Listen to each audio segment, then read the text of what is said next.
Good afternoon and welcome. Welcome to another edition of Attlas Information Live. I'm your host, Attlas Alex, and today we are going to be broaching a topic which, frankly, is one that, how does one put this? It's an epidemic. It's an epidemic the world over. I would argue probably mostly in the West, but certainly not outside the realm of possibility for anyone, anywhere, living in any culture. And specifically, I want to talk to you about case studies in the intensity, the level at which the adversary meets us. We are met at whatever level we are at. And when I say we, I'm not referring to us as mortal vessels. We're just a character in this pantomime, in this MMORPG. We have no skill as such. No character in a video game possesses any skill. The skill belongs to the player. So if a character progresses and levels up in the game, it is because of the input of the player. It's a reflection of the knowledge and ability of the player. That's what character level indicates to one degree or another. But as we know, there seem to be a fair number of individuals who seem to be playing another game entirely. And we're going to be exploring that today and the relationship between the level of being and high performing, high potential individuals and the dynamic that is taking place metaphysically, psychologically, and the evidence for that we can witness, not just in our own lives, but in the lives of others. Lisa is here and she says, hey, and she gives us a wave. And she also says, very true. Thanks for being here, Lisa.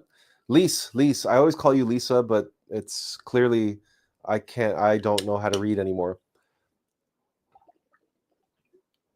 Now, the inspiration for today's discussion comes from a Netflix documentary which debuted just recently. It was recently added. The documentary is called Don't Die: The Man Who Wants to Live Forever. And it is about a tech billionaire, Bryan Johnson, who has devoted himself to the task of wanting to develop what amounts to a perfect algorithm for longevity.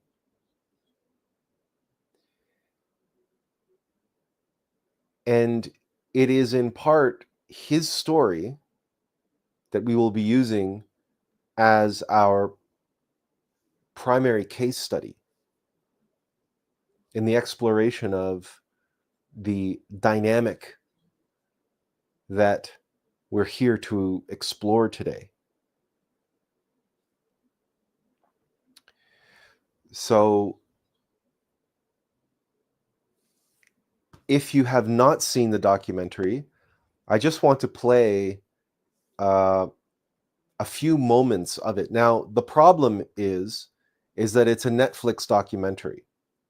And when I have tried to play snippets or portions or even trailers from Netflix, the live stream gets shut down, or after the fact I get hit with a copyright strike and I have to go through all kinds of editing and cut whole portions out of the live stream. So in an attempt to mitigate that, I actually found that the documentary is available on YouTube.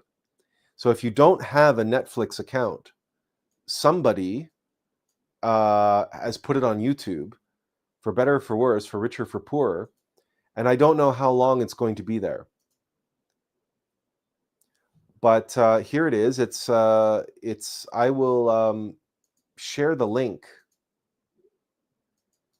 for you right now, and I will put the link. It's in the chat, but I will also put the link right here up on the screen.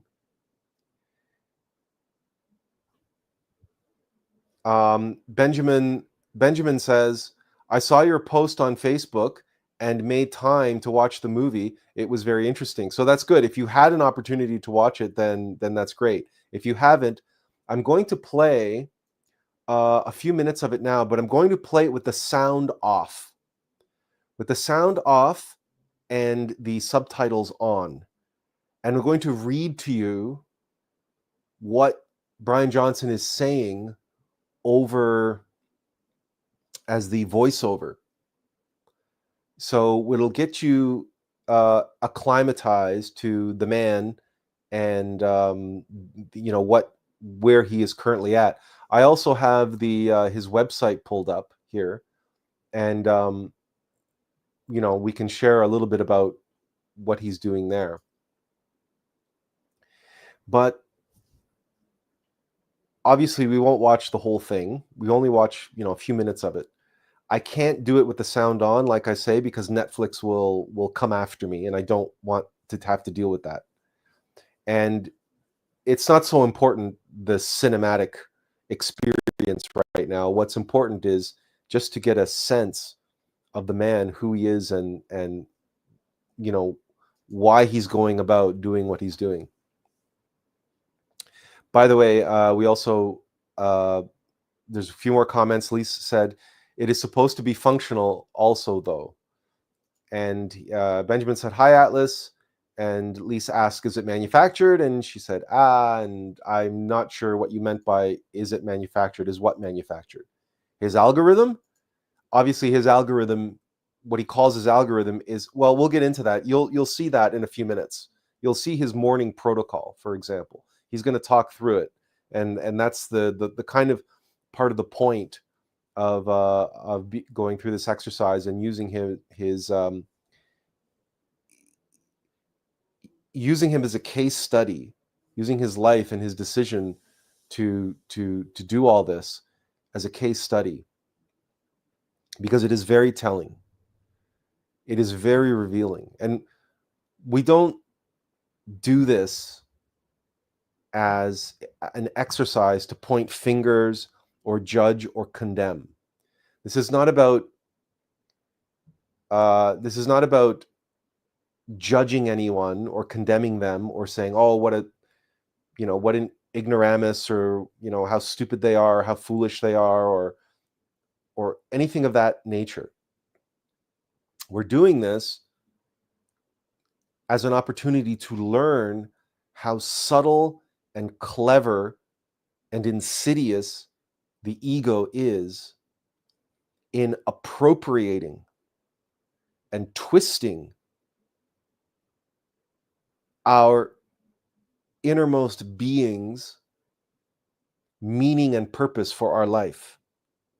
Because that is what is at play here.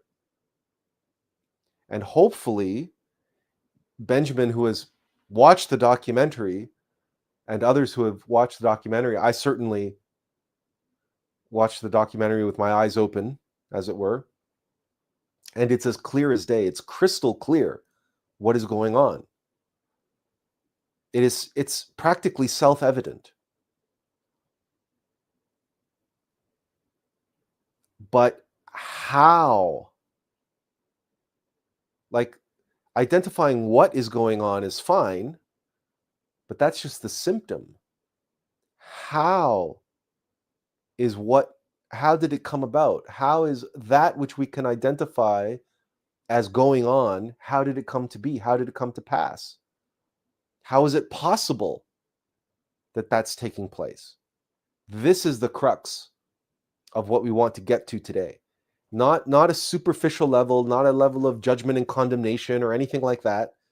This is an individual who is suffering.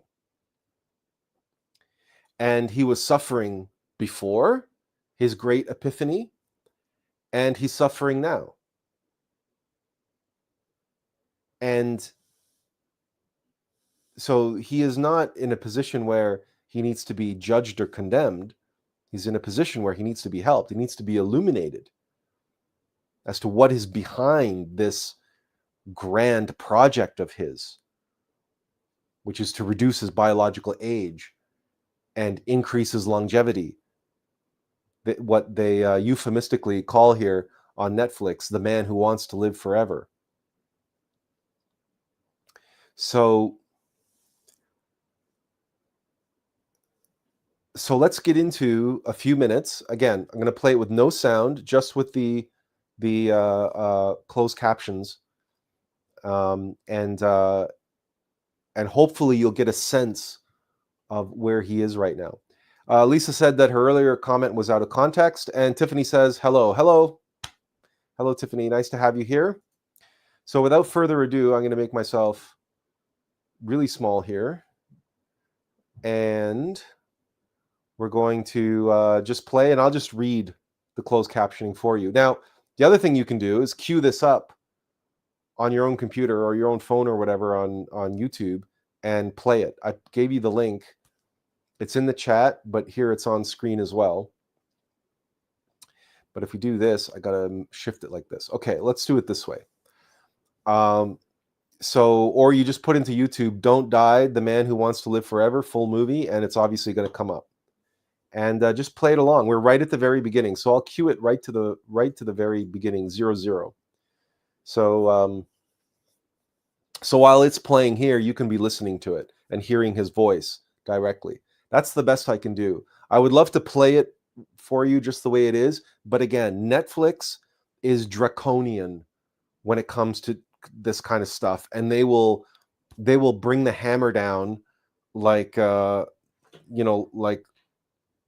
like Thor's wrath on us, and they YouTube can like cancel the live stream, and after the fact I dealing with copyright strikes and everything else, and YouTube will shut down your channel if you have too many copyright strikes against you. So it's just for the sake of this, we just need to get the information anyway. So I'm just going to read it to you off the closed captioning. So here we go. So we get the Netflix logo, and we're going to begin here with him, some music, and he's preparing his morning regiment.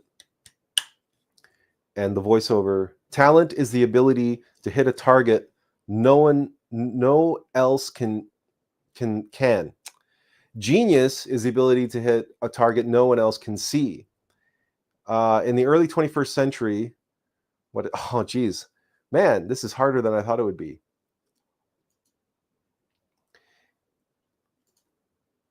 I'm going to slow it down. Okay. Aging, you must have heard of the curious case of Benjamin Button, a story where a man ages in the reverse. One man wants to achieve that feat. His name is Bryan Johnson. Bryan Johnson is determined to live forever or die trying, and is putting vast fortune and his own body on the line to achieve it. And he says, as a species, we accept our inevitable decay, decline, and death. I want to argue that the opposite should be the case, or the opposite should be true. I walked into this because I was marching into an early grave. And now I've built an algorithm that takes better care of me than I can myself. I think this is the first time in the history of the human race that it is not known how long and how well I can live.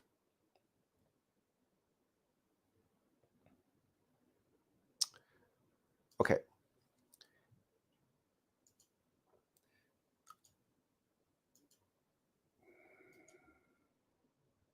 So that's just a brief introduction. But let's get to the part where I'm going to see if I can read this. It's the thing about the subtitles here is that they're not the actual subtitles from the movie. They're the AI generated closed captioning, which means it's really difficult to read at speed, but I'll try it. So he's going to go through his morning regimen now. So let's do that really quick. I'll see if I can do this.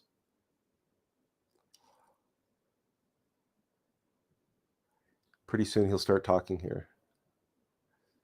I think this is where he does his morning regimen.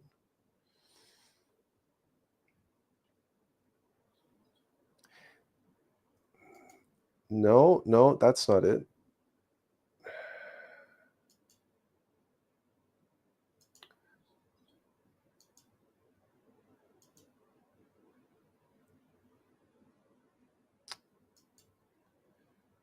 Okay.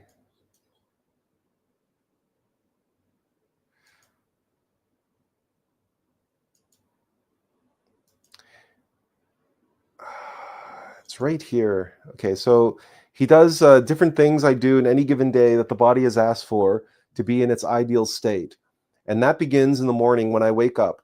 I turn a specific light on in my bathroom that gives me sunlight exposure. I take 3 pills. I do my body temperature with an inner ear measurement, go downstairs, start HRV therapy. So I put a little electrode here in my ear and it stimulates my autonomic nervous system, trying to make my body more parasympathetic and more chill.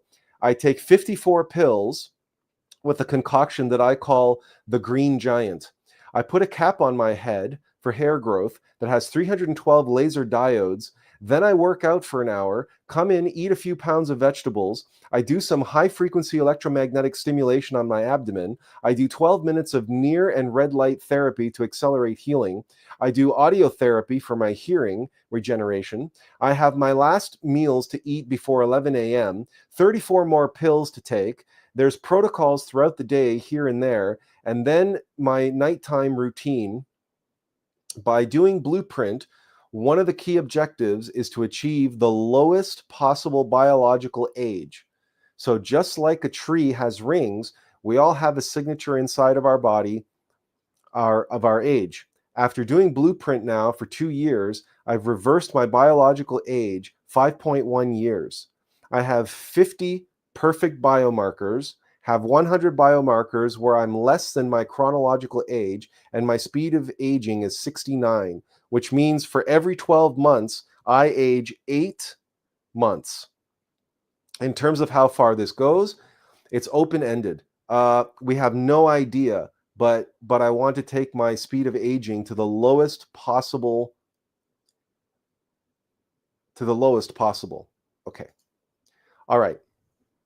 I'm going to stop with the trying to do this. Here's his website. It's called protocol.bryanjohnson.com.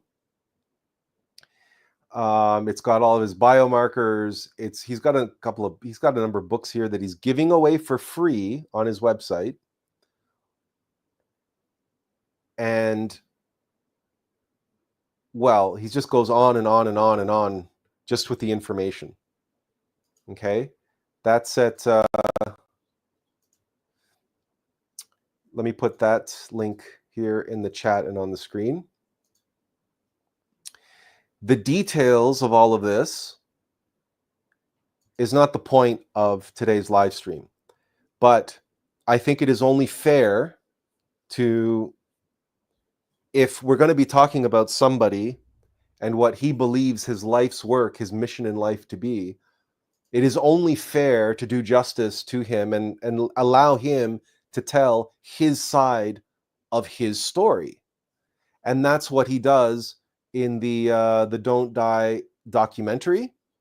He's given an opportunity to tell his side of the story, and obviously on his own website, in his own words, in his own way, he shares his protocol, he shares his philosophies. He has a number of books here, including one called Dialogues, another one called Zeroism, that shares his philosophy, that you can download for free if you want to learn more about the man and his view on life, and why he went about doing this and why he thinks it's important. I want to be fair, right? I want to allow him to, say in his own words, because he's not here to defend himself. Not that we have any interest in attacking the man. I'm not attacking the man at all. What we want to do is get under the hood of this particular individual and his life's work, and understand metaphysically and psychologically what is going on that would lead someone to undertake this kind of life work and devote himself and dedicate himself so fully and completely to this process. But again, all of this is available to you. The full documentary is available on both Netflix and also on YouTube. So after this live stream, you can go and you can hear his side of his story, which after today's live stream, it should be self-evident to you as well what's really going on. And that's really what we want to be talking about today. Tiffany says, I like hearing others' testimony. And Benjamin says, but it's true we live longer by living a healthy lifestyle. He's using other medical, more advanced treatment. That's another thing that I should point out. I am not making an argument for why we shouldn't care about longevity or living longer or living healthier lives. This is not the point. The point here is that here is an individual who, when he approached his early 40s, as he was approaching his early 40s, he was a tech billionaire, and he built up a commercial payment system, not unlike PayPal, but it was more geared towards businesses as opposed to consumers.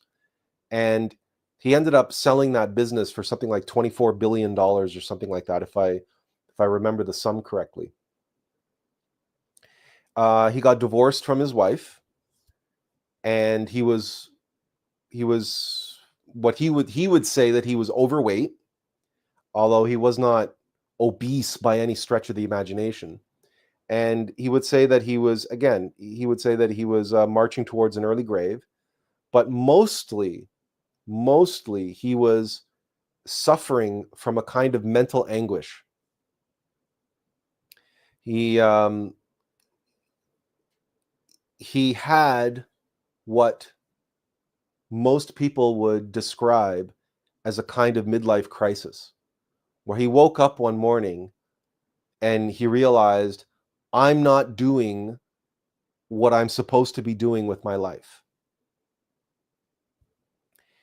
And in the midst of that vocational, philosophical crisis of being, when one wakes up in one's early 40s and realizes, I'm not with the person I'm supposed to be with, I'm not doing what I'm supposed to be doing with my life, I'm not the person that I should be,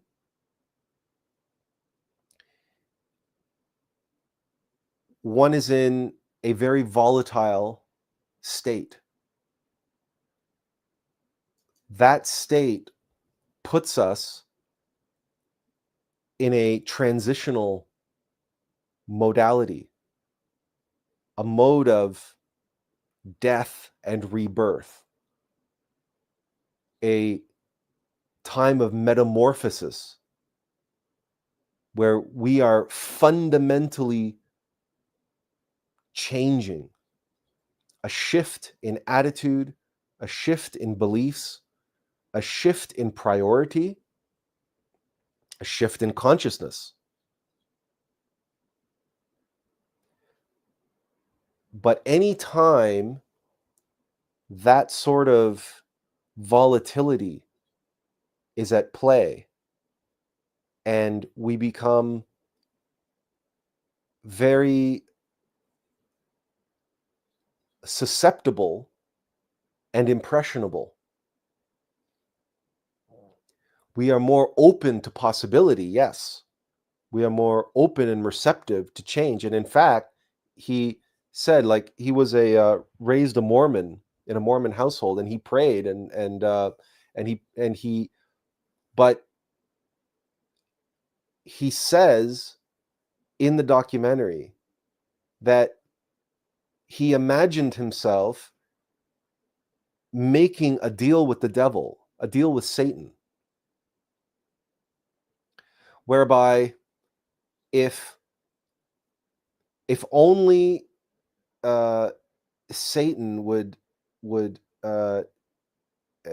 take his life and free him from all this suffering, this mental anguish that he was going through, that he would have been willing to make that kind of a deal where he would gladly have sold his soul if only to free himself from that anguish. And he describes this in the documentary. So clearly this was an important aspect of his transformation. And shortly thereafter, he has this epiphany. And the epiphany is, why would I continue suffering all this doubt and all this self-doubt and self-loathing in my conscious mind when I have available to me my body, which operates objectively like a machine, and my body will tell me everything that I need to know and everything that I need to do in order to live optimally. And so why would I rely on this messy cacophony of pain and suffering that's in my mind and these emotions? Why would I keep subjecting myself to that when I have available to me this thing called a body, which is effectively a machine that runs on these algorithms, and my body will tell me what it needs in order to function optimally? So that became his new protocol. That became his new guide. His body, his physical body, now runs his life. And he went and he found this doctor who invented this blueprint protocol, and he adopted the blueprint protocol. You can see that here on his website, here in the top left-hand corner, and he talked about it even in that little clip that I showed you and read to you. And he began doing that for 2 years. He described that at the beginning of the documentary. He describes he was on it for 2 years, and he has all 50 different perfect biomarkers.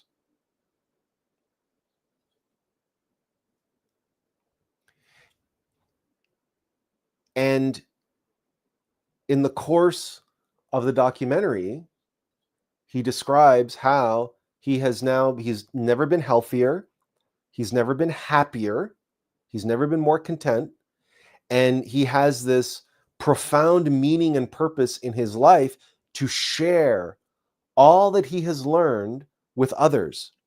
And clearly he does so on this this website, but also his YouTube channel, and he has these books, and he goes on speaking tours and so on. And he has followers. He has people who have opened chapters all over the country and presumably elsewhere around the world that are devoted to this blueprint protocol, and look upon Bryan Johnson as a kind of prophet, as a kind of guru for longevity of life, but also perfect optimization as a human being, and also this philosophy of happiness and contentedness by surrendering to the algorithms of optimal function and the search for perfection in the physical body as a pursuit that leads one to a state of happiness, contentedness, and self-perfection, self-realization as a perfected human being.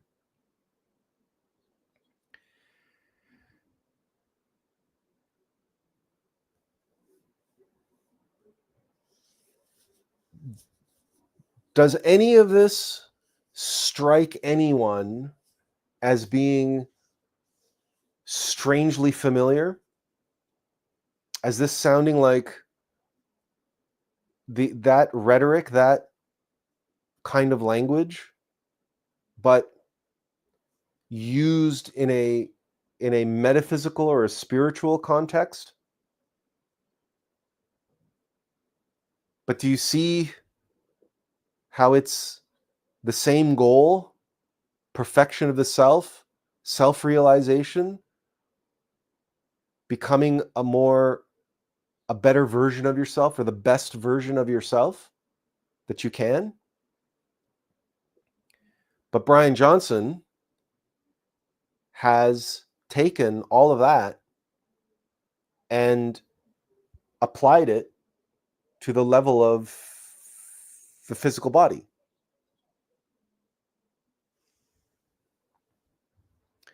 Benjamin Ochoa says, yeah, crazy. He said that about selling his soul. And mechanical nature was happy to oblige. He imagined having a conversation with Satan where he was willing to sell his soul to escape the mental anguish, and mechanical nature obliged. He was in a state of flux. He was in a state of change where he knew he had to make a radical transformation and undergo a radical reinvention. And his mind took advantage of that opportunity, and through a combination of his Mormonism and his being a tech bro, a tech billionaire, was able to create a thought pattern in his mind, a fantasy about, wouldn't it be great if all I had to do is sell my soul to alleviate all my suffering? And all he had to do was, all his egos, his adversary, his false self, his subconscious mind, all it had to do was create that fantasy for him to say, wouldn't it be great? And to invest a little bit of himself into that fantasy for it to manifest in his own psychology. And so powerful a manifestation it was, because behind it was all of the force, all of the strength, all of the power of his innermost being, calling him to the path of self-perfection and self-realization. And to be a guru, a prophet, a teacher of this, for others. But mechanical nature, the egos, they had,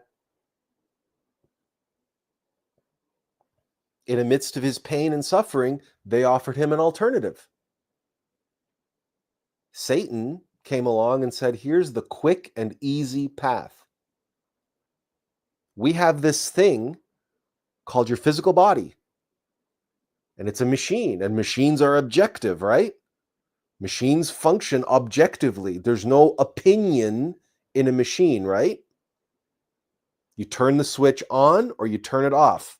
You wind the clock. The gears in the clock determine what needs to happen inside of the clock in order for it to tell time, right? There's no guesswork. There's also no free will because everything is deterministic. But in that determinism, there's an objectivity there, which is what he so desperately wanted and needed in his life. And some validation, some guidance, he was desperately seeking the guidance that would alleviate all of his self-doubt and worry and everything, all of the fear and the desire to be in control, and all of the anguish and suffering that comes with that. It's caused by fear. So what better way to alleviate that really simply and quickly and easily by saying, why don't you subject yourself and devote yourself to the mechanical algorithms of your physical body? Because there is something called an optimal existence. Achieve perfect biomarkers. And there is a objective way to measure your performance and your success. And we use time as the objective measure. And your age, or your biological age versus your chronological age, and the difference between those two. And you see, because this is all objective and it's all science and it's all medicine, and that's what mechanical nature offered him. And because he was a tech bro, a tech billionaire, and he was working with numbers and everything else, this was familiar to him. This was comfortable territory. But because it was deterministic, it allowed him to say, oh, at last, I don't have to worry about anything. My body is going to tell me what I need to do. The algorithm is going to tell me what I need to do. The science is going to tell me what I need to do. And all I need to do is follow the science and follow the algorithm and follow mechanical nature. All I need to do at last, after 40 years of being this entrepreneur, of knowing that I cannot be a cog in the machine out there, at last, I have found the perfect machine that I can become a cog in that machine and not worry about anything anymore. I'll be told what to do, and all I have to do is just do it. All I have to do is just follow. And as I achieve perfection in the following of those protocols, I will be a messenger. I will be a prophet. I will be a champion. And I will spread the gospel of this blueprint protocol. And I will spread it to the masses. And that's exactly what he's doing.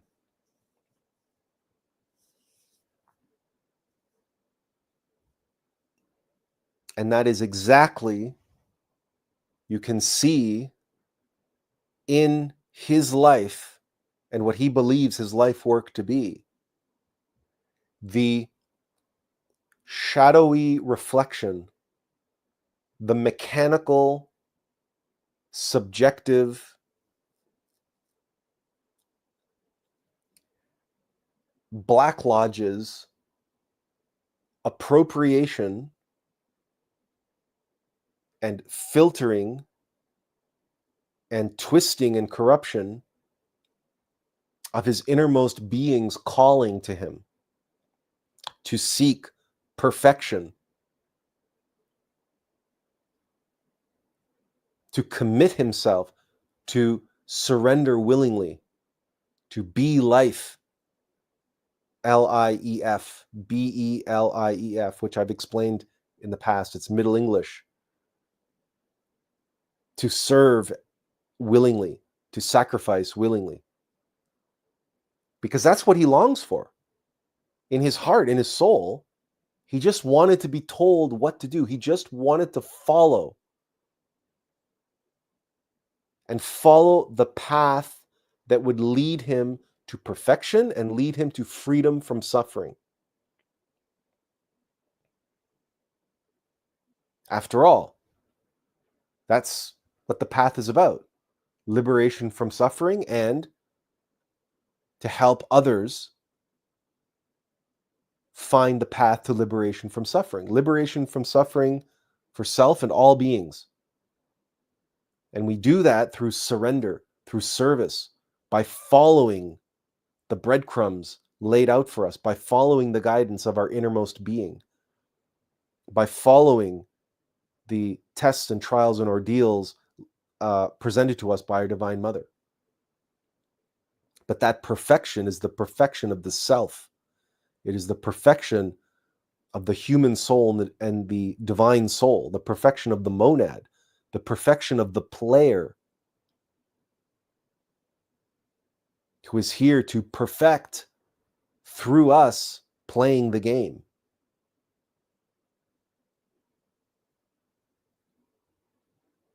But every game has an adversary.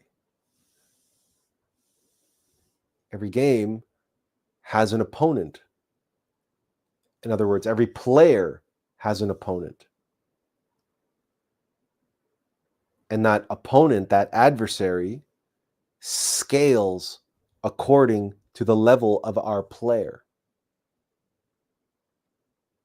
Which means the greater the calling, the greater the potential that our player has, and we as the character, as the vehicle, as the vessel for our innermost, by proxy, his potential is our potential by proxy. So the greater the goal, the greater the mission, the greater the purpose, the greater our goal, our mission, our purpose, by virtue of the fact that we serve that higher cause. The cause, the purpose, the meaning of our higher self. But the higher that cause, the higher that calling, the greater the adversary, the greater the opposition. And here we have a billionaire who reaches his early 40s and he sells his company. And he knows that he has to completely transform himself and reinvent himself. And he knows that it's because the mental anguish, he wants to be free of that. And he wants to seek perfection, self-perfection. And he's desperate for the guidance. He's desperate to be guided. He's desperate to follow. And then the adversary comes, and so clever and so subtle and so insidious, gives him a version of exactly what he's longing for. But it's a quick and easy version by comparison. It's something that he can relate to. It's something that's comforting to him. It's something that's familiar to him.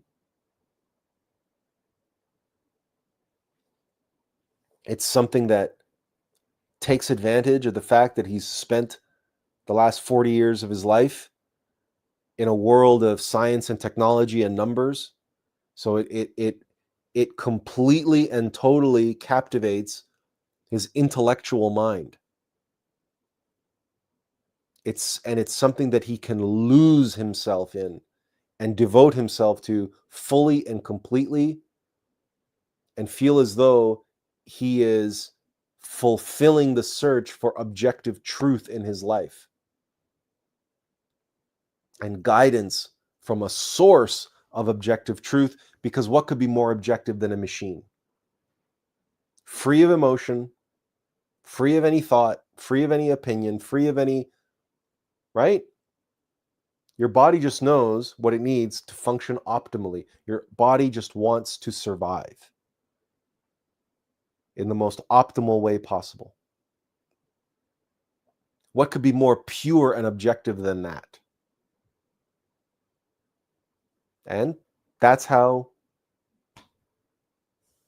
clever and subtle and insidious this particular temptation was, but enough to become an obsession. And now all the energy, all the vitality, and the deep longing for perfection, the liberation from suffering, and helping others onto the path of perfection and liberation from suffering is now been hijacked into this blueprint protocol stuff, and is now totally geared to the physical body and physical longevity.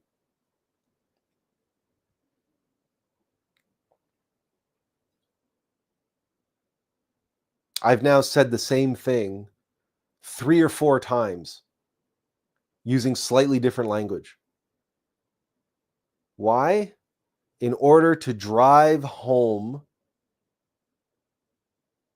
the power of this particular case study, of how clever and subtle and insidious our own ego mind is capable of being, and how our true self and the impulses of our innermost being, and how the objective truth is subjected to determinism, to be twisted and corrupted.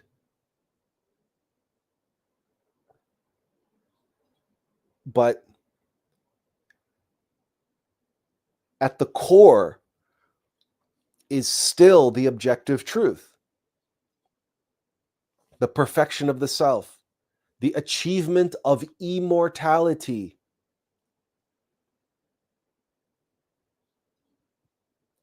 attaining immortality, liberation from suffering, the perfection of the self. That's all bundled and wrapped up in Bryan Johnson's life work and his blueprint protocol here. He even calls his philosophy zeroism. Zeroism, no self, selflessness, the absolute abstract nothingness.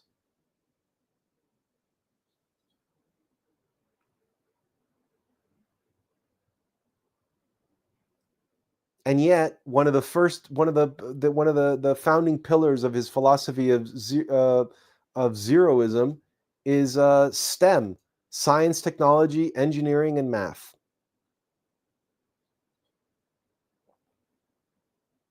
And he says, my practical and immediate objective is goal aligning the 35 trillion cells that make me who I am, aligning as best I can for optimal health and youth.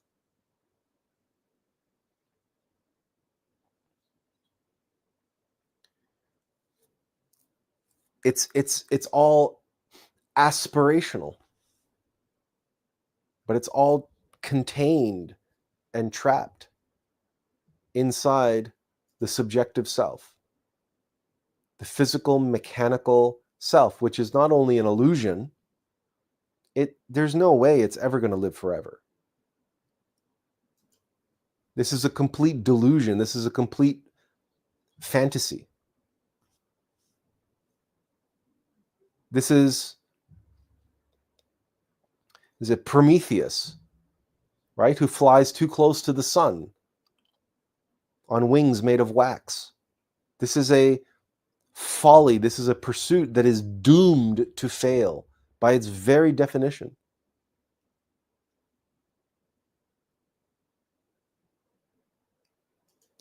Benjamin Raphael says that statement is false because those 35 billion cells is not him, as cells die and regenerate.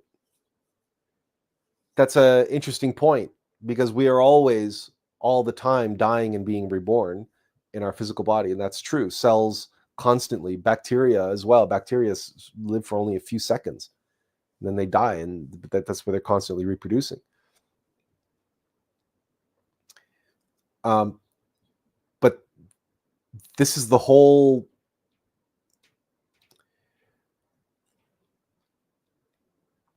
and then, of course, the fact that his brand around all of this is don't die. Now, he claims not to fear death. He claims not to fear death. That's difficult to truly believe and take seriously, given the amount of control that he seeks to have over his body and his biological age, and the rate of aging that he is trying to reduce all the time. Because, as you know, we've covered many times, the desire to control is very much the ego of fear.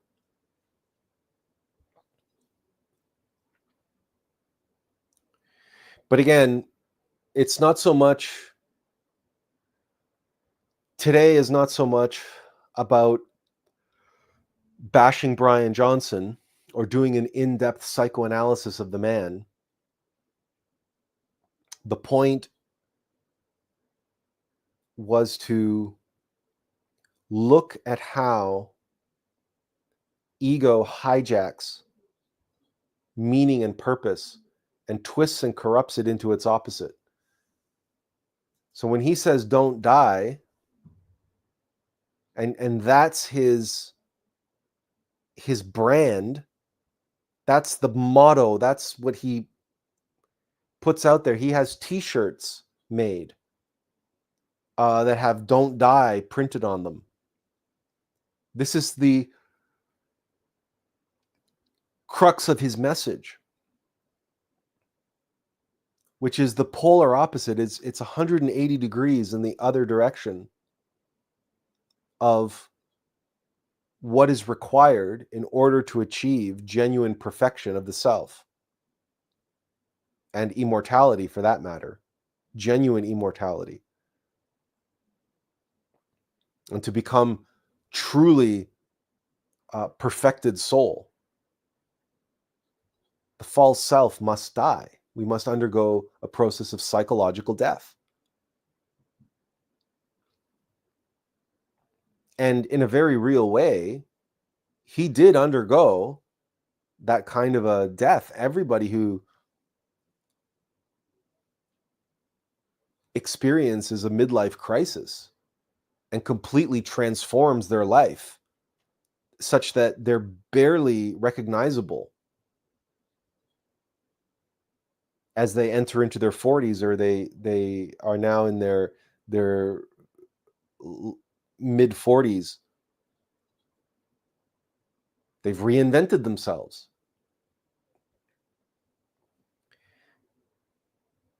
But the reality is that we don't reinvent ourselves.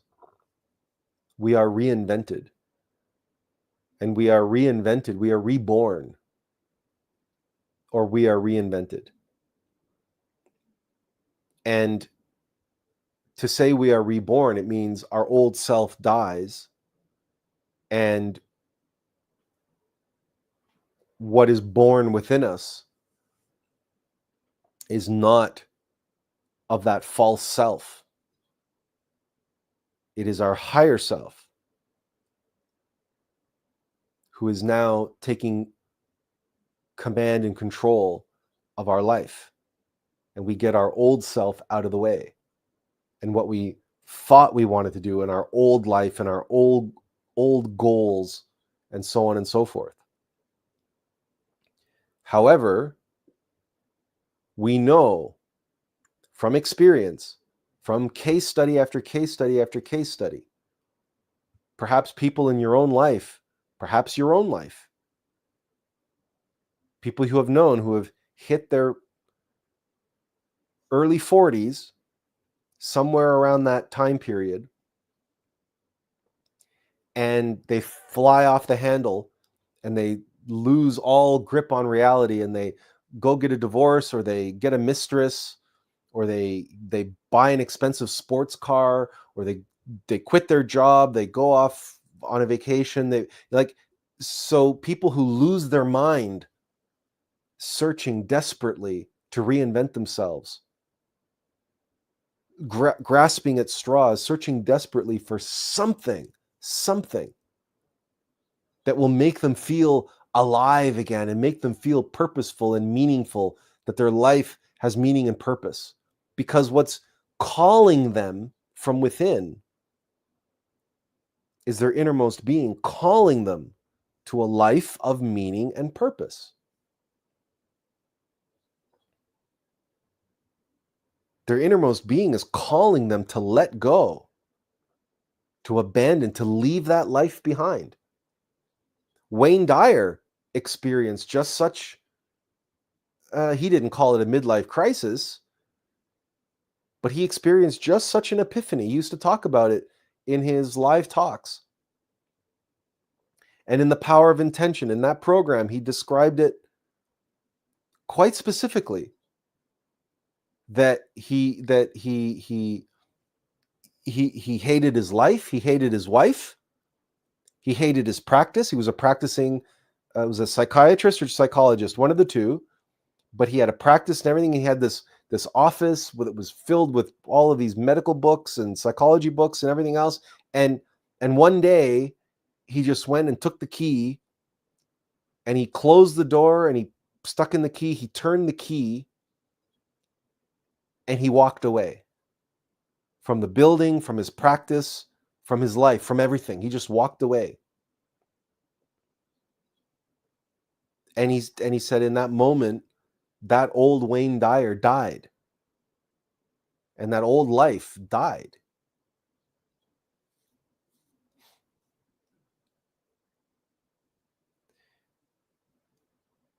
And we know from the Aum of life, from the practice of the Aum of psychology, what Master Samael referred to as revolutionary psychology, and the great rebellion, we must perform against ourselves, against the false self. There is no spiritual progress. There is no perfection of the human being without the death of the false self. Because the true human being is the higher self. It's the soul.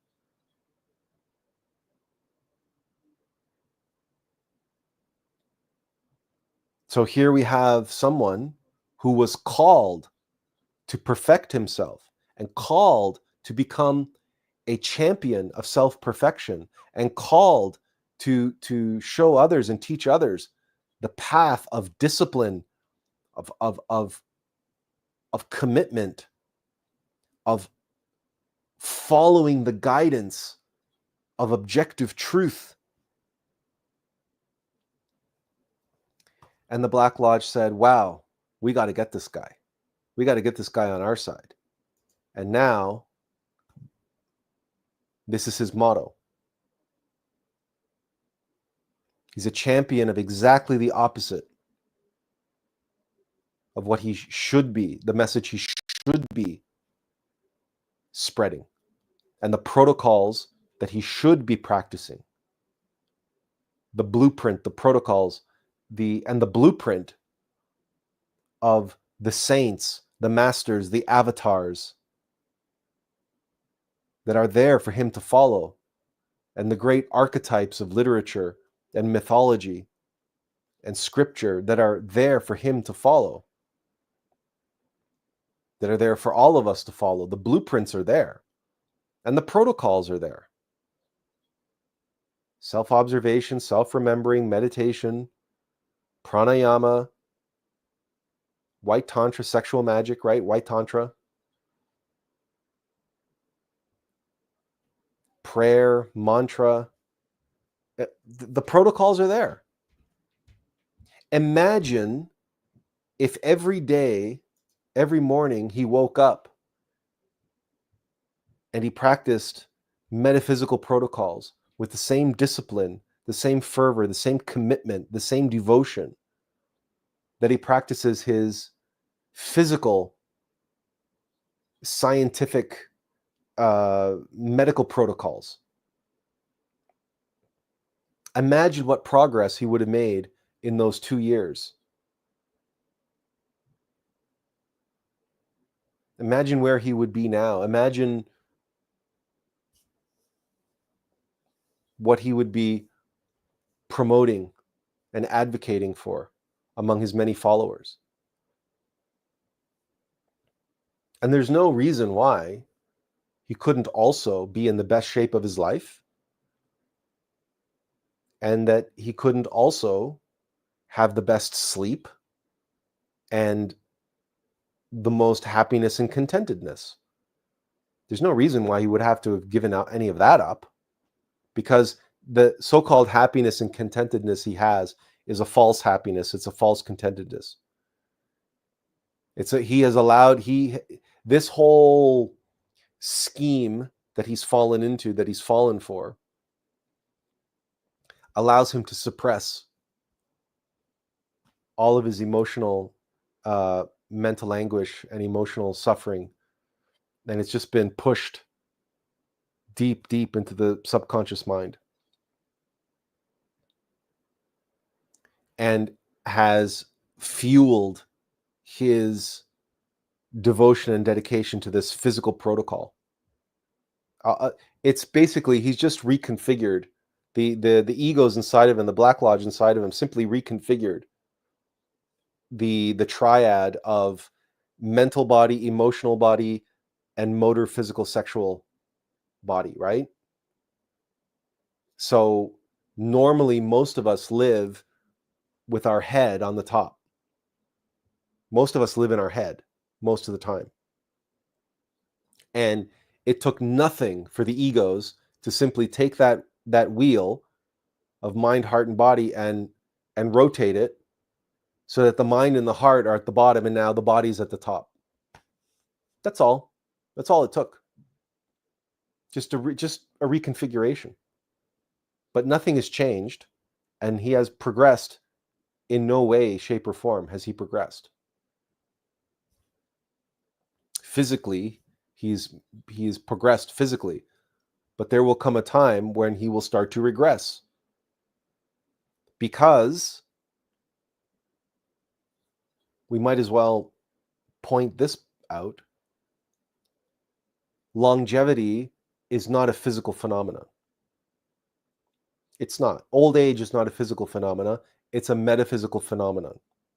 When we are born, all of us in the vital body are allocated a limited amount of what are known as Boben-Kalbenats.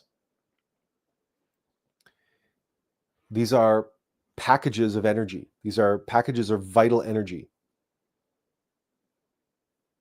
And this is, you could think of it sort of like a safeguard, but really it's an allocation. It's an allocation of energy that is determined by our purpose for that lifetime. And we are only given enough Bobi-Kalbenats to get us through, to be able to experience the lifetime that we're here to experience. That's one of the reasons why in Gnosis, you will hear Gnostic instructors advocate so strongly for the preservation of energy and for the not wasting your energy, particularly not wasting the sexual force, but not being frivolous and with your energy, because you have a limited amount of energy in this lifetime. Now, those who worship the Black Lodge have and practice black magic and the dark arts have sought for centuries, millennia, in fact, ways to extend their life. And we know these practices by and large through Hollywood movies and such, and literature about vampires and so on and so forth. And you've probably heard about adrenochrome and the global elite and trafficking in children and child sacrifice and blood rituals, taking the blood of the innocent and blood transfusions and that sort of thing.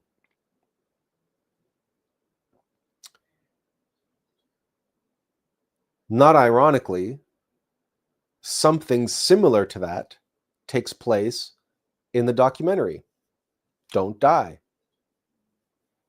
Benjamin Ochoa, who watched it, will testify to this, that at one point in the documentary, Bryan Johnson goes with his son and his father, and they go to a clinic where they do a plasma transfusion,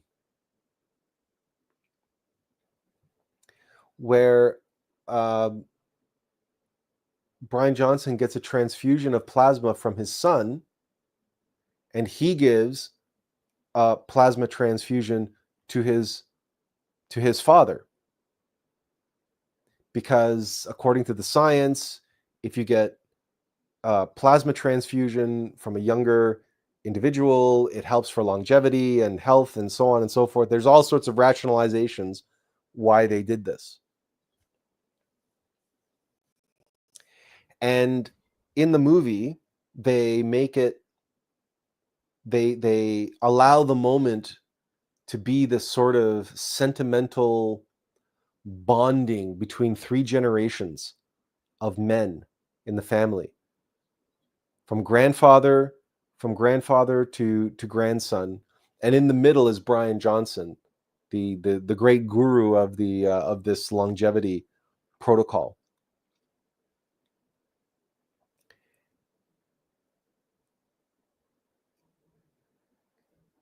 Now, all of this is made to seem and sound very consensual. So there's no blood sacrifice or blood rituals or anybody doing anything against their will. However, one cannot help but meditate on the sentimental aspect of their exchange of energy, because really the energy, the prana, is in the blood, which is one of the reasons why Gnostics by and large do not give blood and do not receive blood and do not like blood transfusions in general, because there's all kinds of psychology and emotions and egos and stuff that are tangled up in blood. And obviously there are extenuating circumstances, but by and large, Gnostics do not look kindly or fondly upon the practice of transfusions.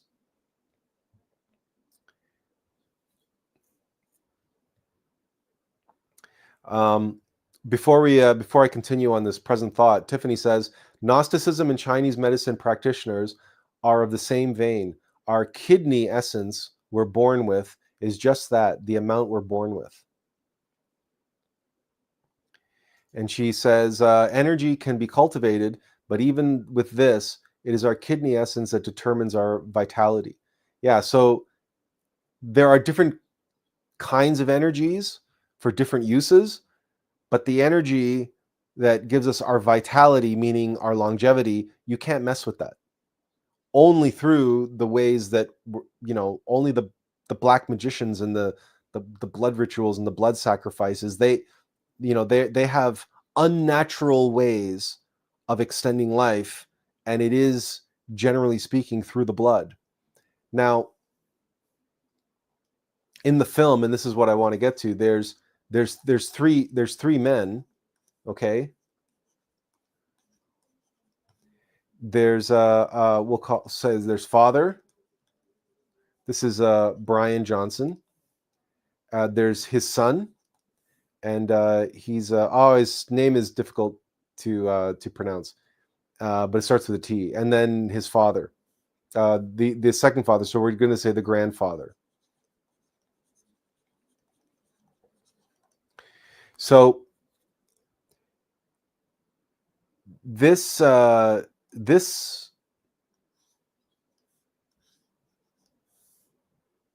passing of plasma up the chain here, from the youthful to the eldest, and the documentary makes this sentimental connection that this is a way for these three generations to feel like they're one, right? They're united, they're one. They've done this exchange, and this creates, especially for Bryan Johnson, this feeling of fraternity, right? But also paternity. It's a paternal fraternity, if that makes any sense. Well, I propose that we consider this as an analog, okay, as a mechanical, physical facsimile,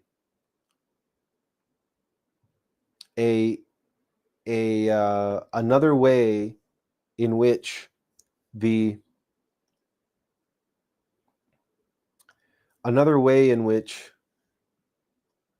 Black Lodge in this whole mechanical protocol is hijacking the longing of the innermost being to achieve just such a bond, just such a connection between the self,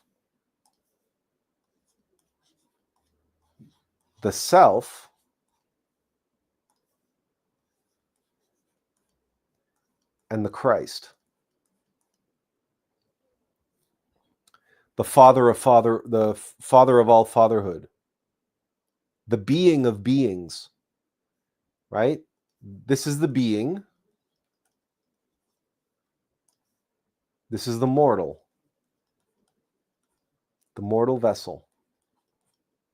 And this is the being of beings, the father of all fatherhoods. Now, of course, above the Christ, there's the real father of all fatherhoods, but the Christ is that father in activity, right? Because Christ, the Holy Spirit, and the Father are all God. God is a Trinity. We've explained that many times.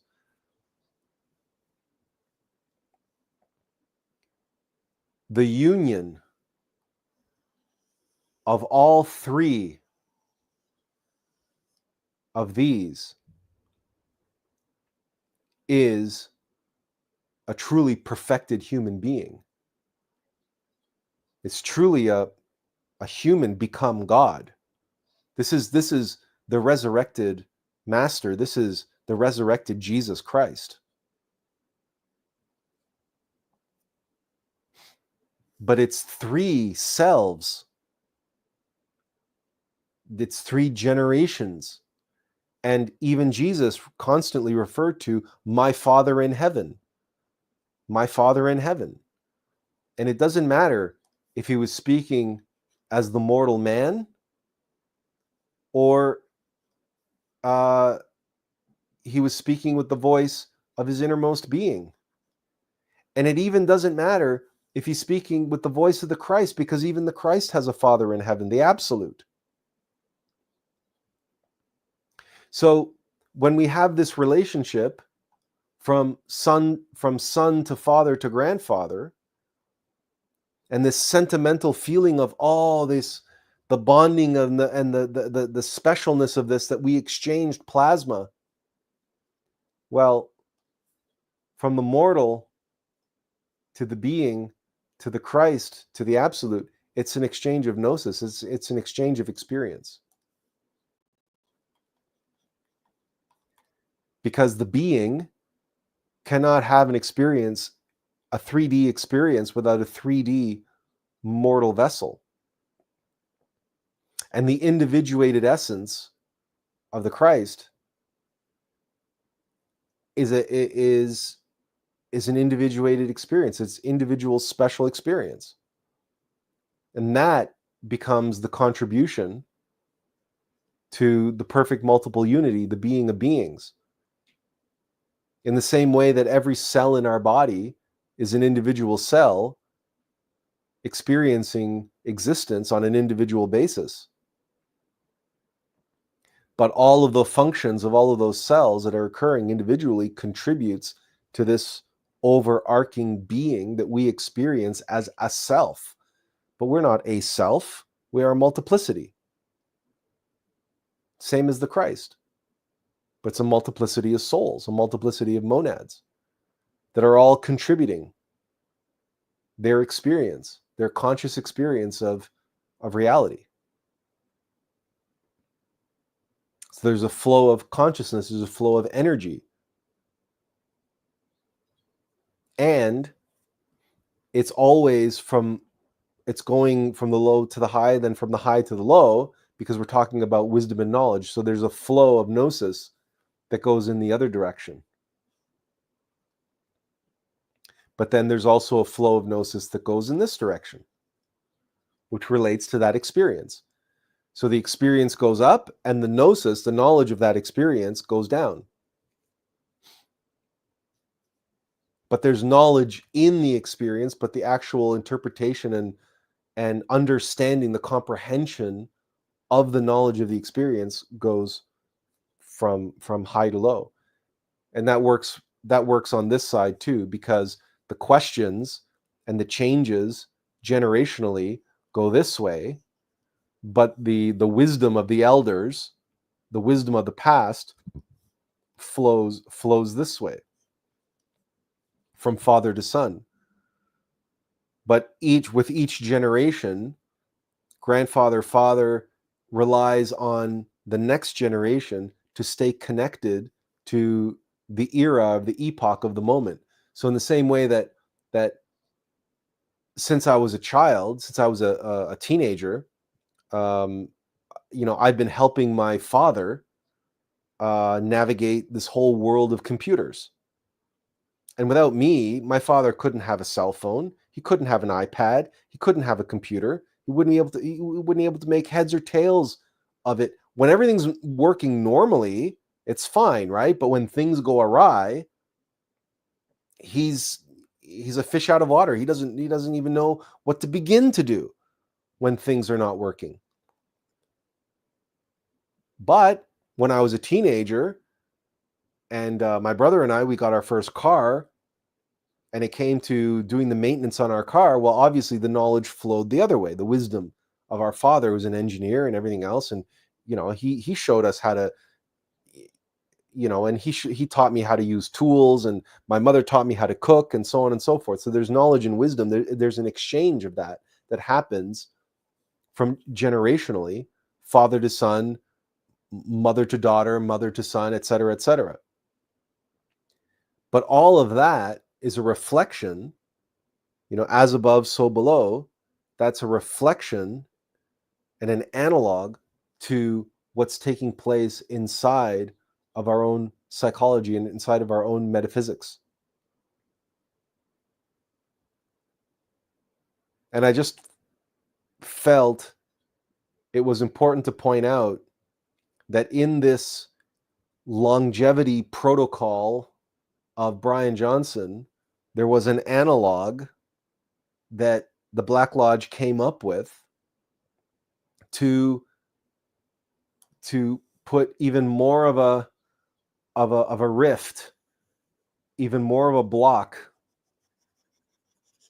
to trap poor Bryan Johnson even more in his mechanical protocol by delivering something that could make him feel as though he was accomplishing this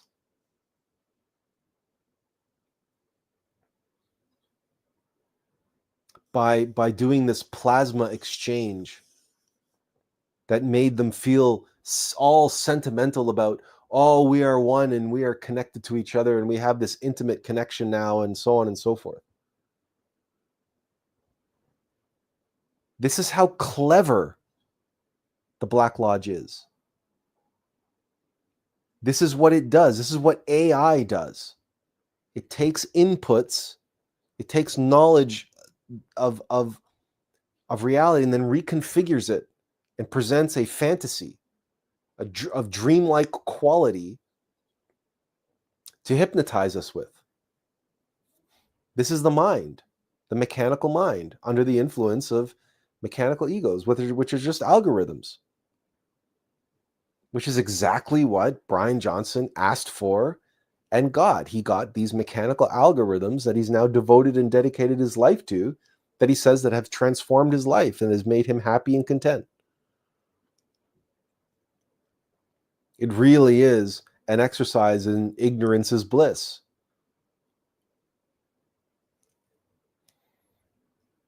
And he's become completely and totally shut out from this now.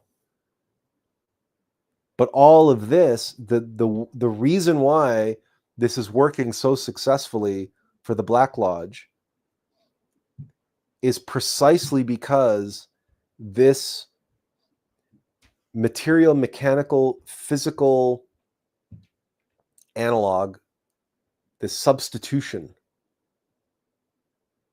this facsimile is mimicking in so many ways on a one-to-one level, right? This is like a one-to-one relationship where the soul, the consciousness, who is being kept in the prison, in the matrix, is being given experiences within the matrix, within the mechanical simulation, that walk like a duck and quack like a duck, right? They have the sights, the sounds, the smells, the shape, right? So but that's what being hypnotized is. That's what being duped and conned is all about. Things look right, they feel right, they sound right, they resonate, they make us feel a certain way. This is what the whole New Age is about. And this is what the whole self-help movement is about, is providing experiences that feel right and sound right and resonate, and because they're archetypally and relationships wise, they mimic so well the actual thing that we long for deep in our hearts and that we know deep down. Because let's face it, right? This whole protocol was designed to what? It's for this mortal. It was a mortal who wanted to be So this plasma exchange makes Bryan Johnson in the middle, as the middleman between grandfather and son. Look, look where again, 1-to-1. Look at the relationship. In reality, Bryan Johnson is down here. He's the mortal. That's the reality. But his blueprint protocol, okay, the protocol, the algorithm,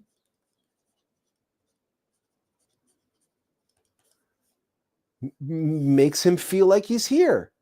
It makes him feel 1-to-1 with the being. It makes him feel like he's made it.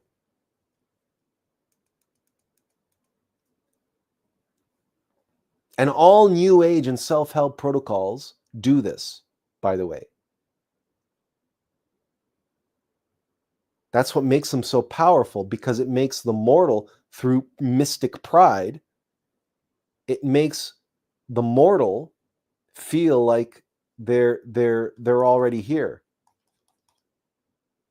And then there's psychedelics that go even farther than that. They make mortals feel like they're already here.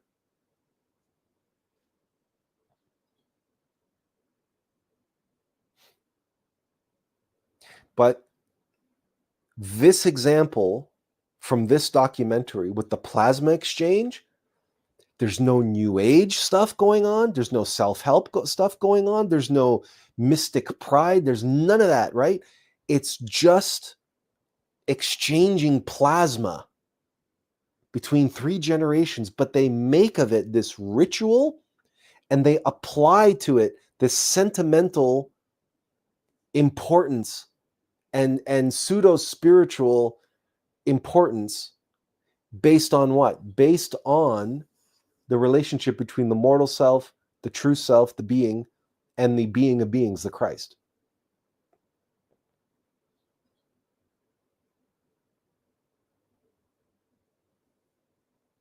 And it just goes to show you how many things in your life that you might have found really important, or you identified with or attached yourself to, how many experiences, how many relationships, how many whatever, that your affinity for those configurations might also be something similar. So it's something to be aware of. It's and without getting too crass, as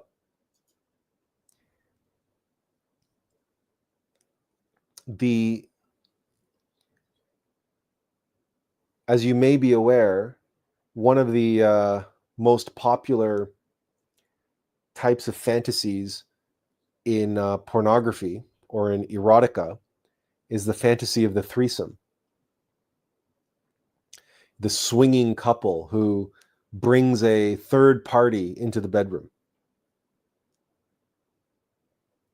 And that fantasy is a degeneration of the Trinity. And it's a degeneration of what we're showing here. Because this is 3 as 1. This is the law of 3. It's 3 as 1. Because, of course, the coupling of man and woman is the law of 3. Masculine, feminine, and union of masculine and feminine. And the third is either a child, or it's the awakened, enlightened monad, the Son of Man, the Christ. So, but you can see how the threesome becomes a degeneration of that, and why it's so compelling in terms of lustfulness, and in terms of sexual degeneration, why the threesome is by far, far and away, the most prolific fantasy in erotica and in pornography. Because it three as one. That's Father, Son, Holy Spirit. That's and husband, wife, child. But husband, wife, child, the 9 months, the childbirth, the lifetime of raising the child, you can see how that's way too much work and sacrifice for ego. So why don't we harness the longing for that, for family, and we'll degenerate that into, you know, the swinging good time of a couple going out and finding a third, or you know how I don't have to explain the threesome to you.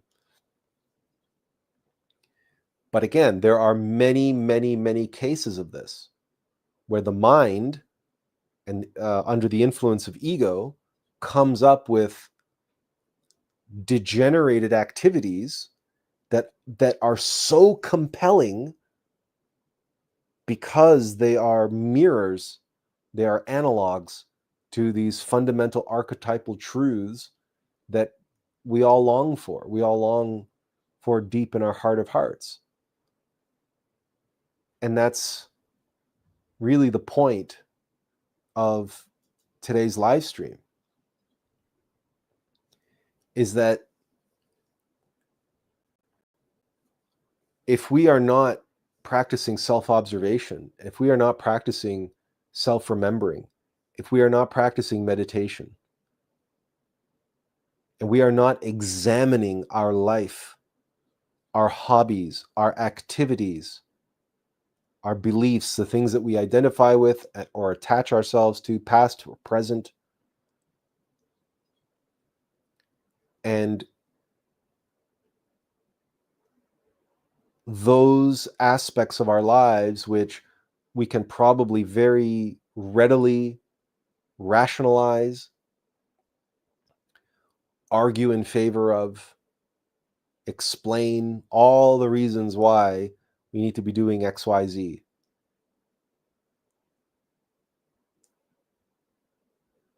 But very often, if we're honest with ourselves and we approach those activities or those behaviors, those aspects of our lives with clear eyes, with the eyes to see and the ears to hear, with a empty mind, a truly objective point of view, and allow the truth of why such behaviors or hobbies or interests or activities are so compelling to us. Why are they so compelling to us? Why can't we let them go? Or why do we refuse to let them go? Or say we can't let them go, we mustn't let them go? We rationalize why they're so important to us, or why we have to have them in our life, and so on and so forth.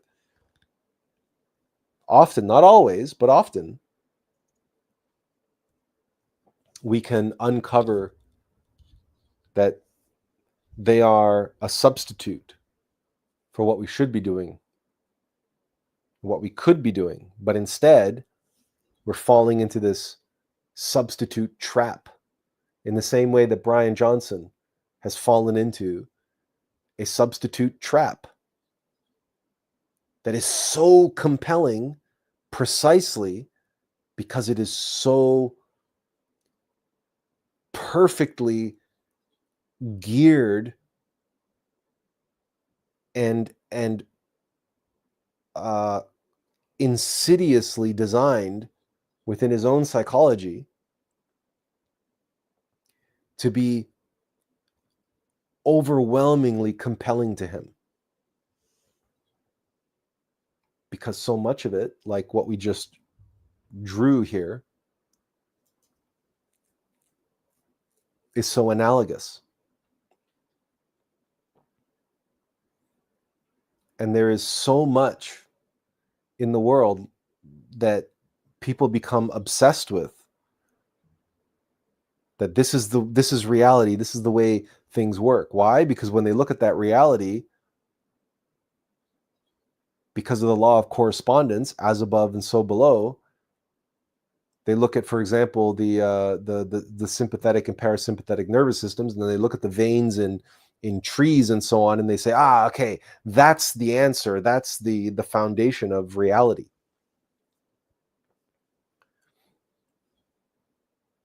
But then they look up in the universe, and then the astronomers and physicists tell them that there are those same veins and arteries running through the whole fourth dimension of the entire universe, and that energies run along those lines throughout space.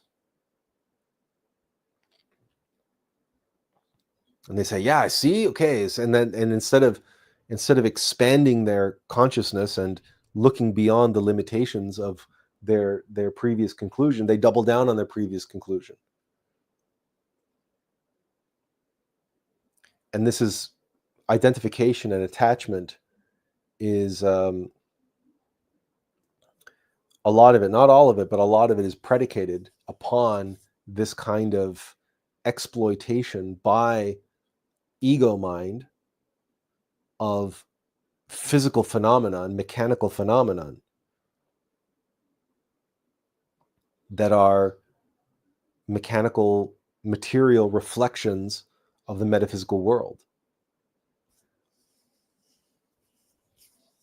because of the law of correspondence and the ego's capacity and ability to keep us trapped, identified, and attached and obsessed with the mechanical reflection, instead of allowing us to quiet the mind, awaken the third eye, and see into the metaphysical levels of reality, and see into ourselves as we are, getting past the surface level mortal self and getting into actually making connections with the higher self and beyond, the being of beings, the Christ.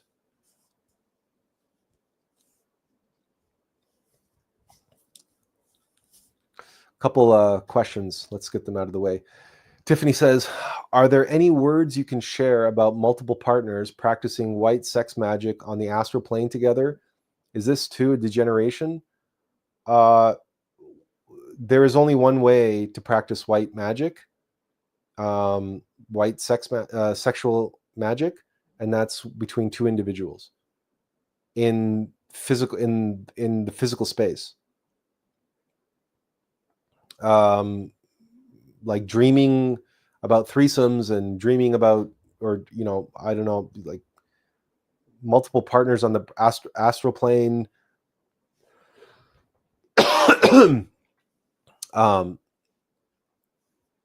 The astral plane is the fifth dimension, so the vital energy is in the fourth dimension. So I don't know what you're practicing there, what you're utilizing there. You're not utilizing anything in that under those circumstances. And Tiffany says, I would think even here, the energy transference would not be pure. Black sex magic masquerading as white tantra? Yeah, basically. Because all you're feeding is... now, it's possible, of course, when you have erotic dreams, right? You, especially men, they can have wet dreams. But that's because there are incubi and succubi that are in the fourth dimension, but that are appearing to them in their dream as beautiful women, as beautiful sirens, right? That are doing all kinds of things in the dream that, of course, our lust is more than happy to participate in. And then, of course, we have an expulsion. We have a nocturnal pollution. But there's no transmutation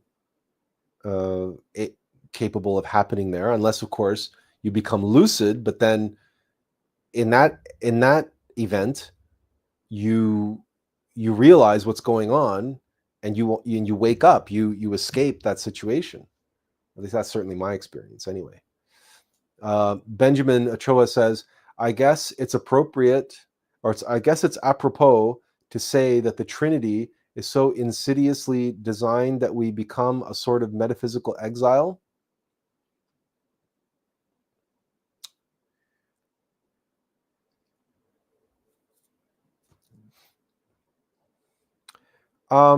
No, that's not apropos to say that.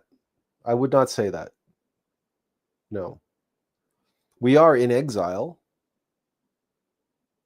right? We are in exile, we as mortals. But it's the consciousness that we identify with as I is actual that of our being. It's just we've forgotten who we are. It's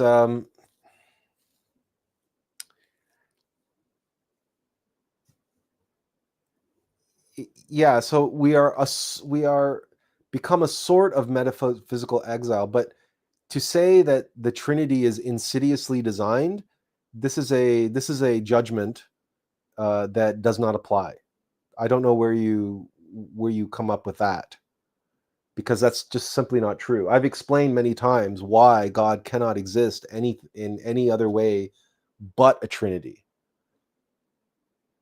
I've explained that very often, and that's because of the law of three and the creative law of three. But I'm not going to get into that again. Tiffany says, thank you. My comments don't refer to myself. It was a conversation. I just wasn't living with what I was being told. I just wasn't jiving with what I was being told. You've agreed that it's something else, but it's not sexual transmutation. Yeah, it's something else.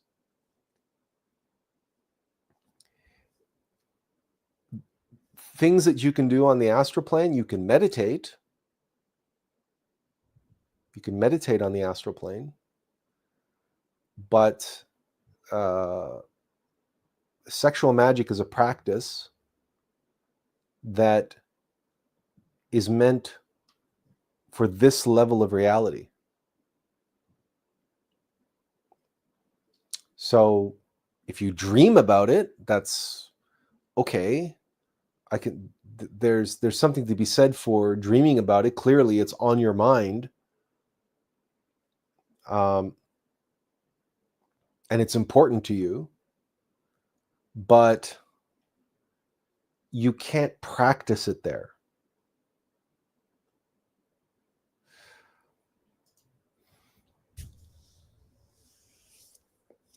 Okay, so where does that leave us? All this talk of Bryan Johnson and his don't die and his blueprint protocol and his desire to live forever, and how his higher self appropriated or misappropriated his true purpose. I said at the beginning that my intention here was not to judge or condemn anyone, but simply to shed light on. And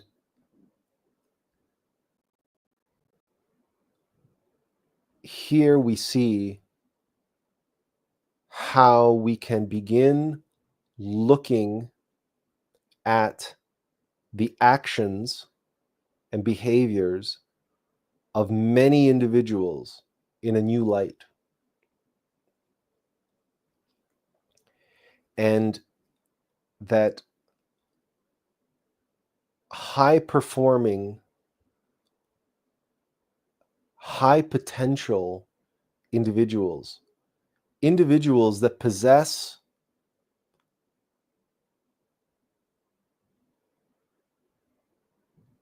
or exhibit signs and characteristics of true greatness,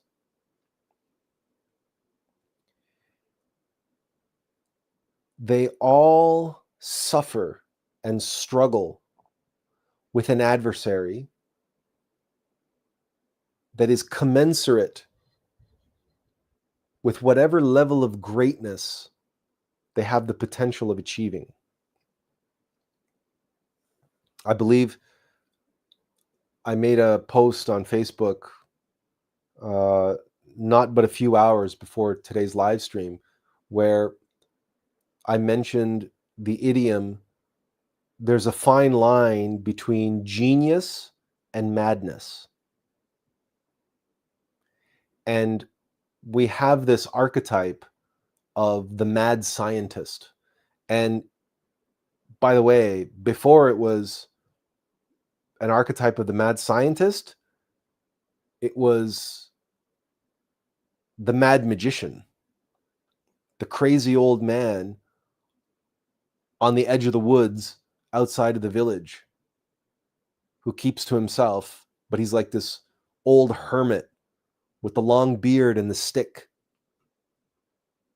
That's he's kind of crazy, he's kind of kooky.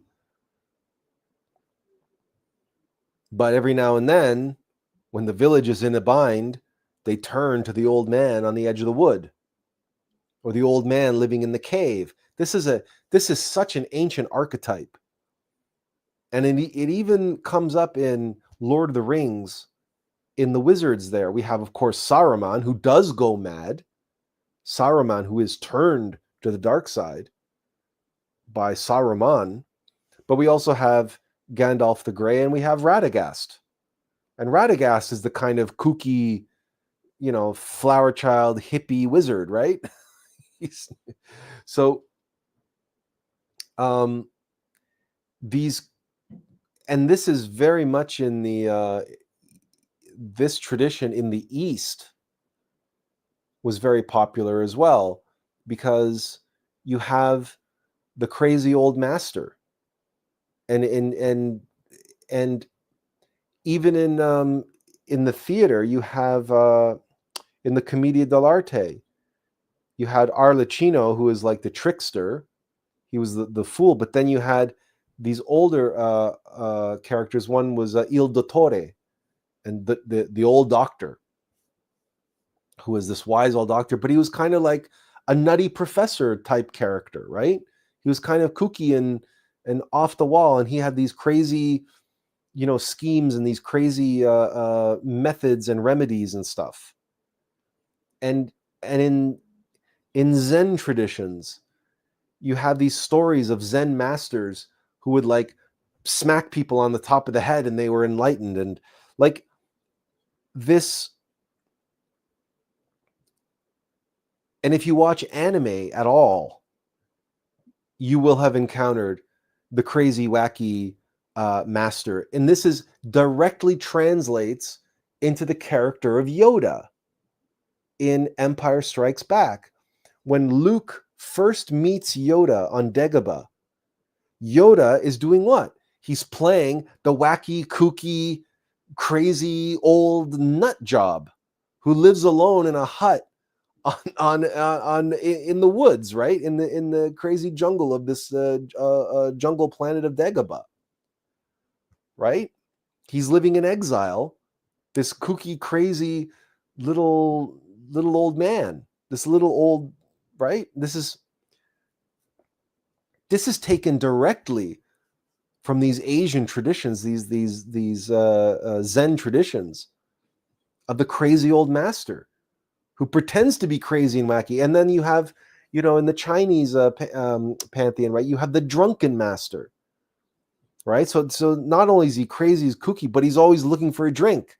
But he's poor, right? He's a beggar, and he's always begging for money so he can get himself a drink, because he's like an old alcoholic. But that's part of his martial arts abilities, the fact that he has the ability to move in ways that only a drunkard can, and that he feels no pain, right? Because he's always numb, because he's always drunk. It's the drunken master archetype. So you see, this relationship between mastery and vice, this runs so deep throughout all of literature, all of mythology, all of scripture, all of culture,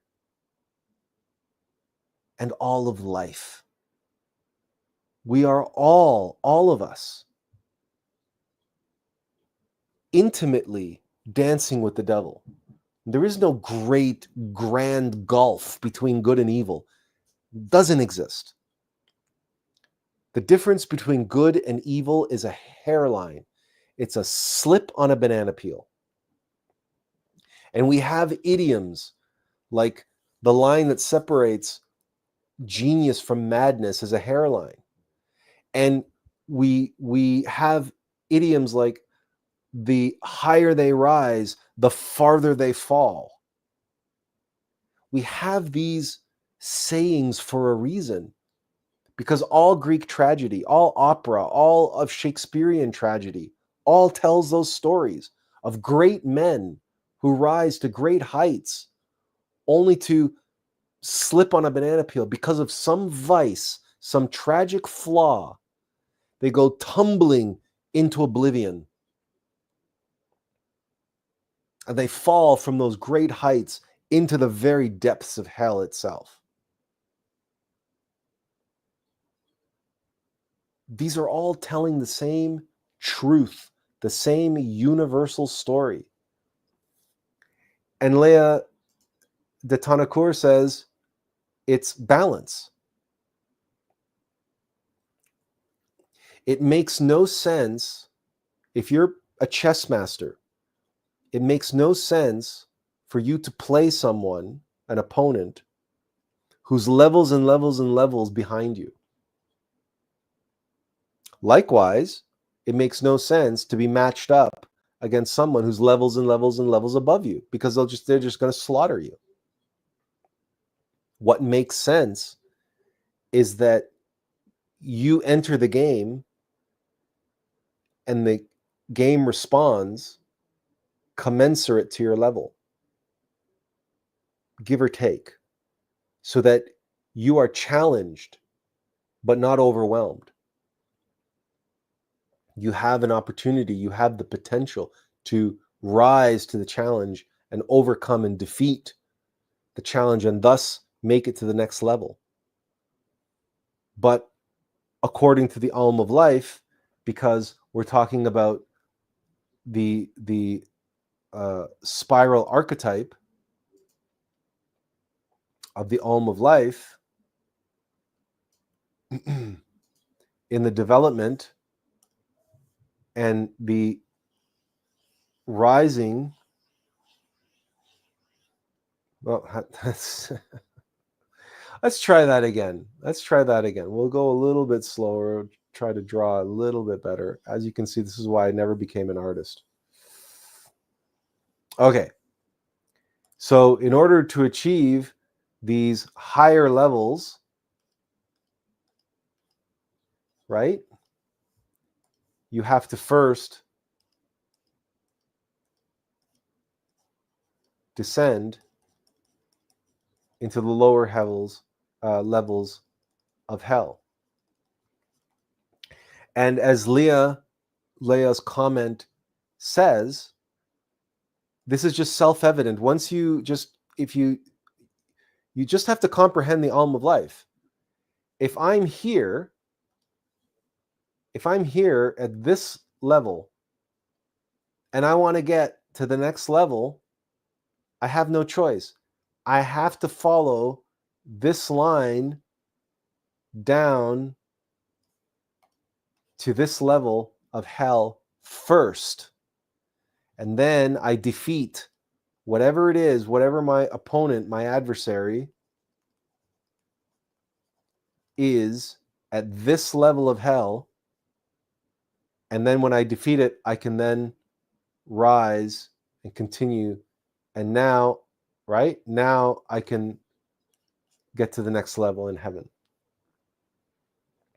And these two things are always balanced, but because it's a spiral, one is always slightly harder, right? So if you're climbing a mountain, you can't climb the mountain at the same level that you are at. It's a little bit higher. The next handhold is a little bit higher than where you are at, and you have to pull yourself up. It takes effort to get from the level that you are at to the higher level. In the same way, to get to the next higher level in the Alm of Life, you got to go to the next lower level of hell. So in Dungeons and Dragons, the way that would work is if I'm at level 9 and I want to get to level 10, the way to do that is I descend into a level 10 dungeon.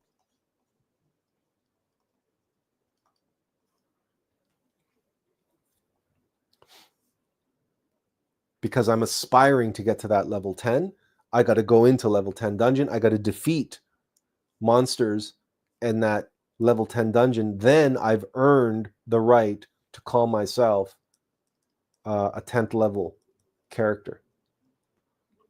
That's a crude analogy. That's a crude explanation, but that's Dungeons and Dragons fans will tell me that's not exactly how D&D works. That's fine, but that's how the Alm of Life works.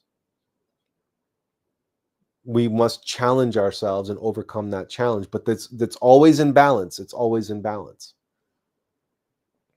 You're not going to a level 3 dungeon to get to 10th level. That's not what you're doing. Now, because of that fact,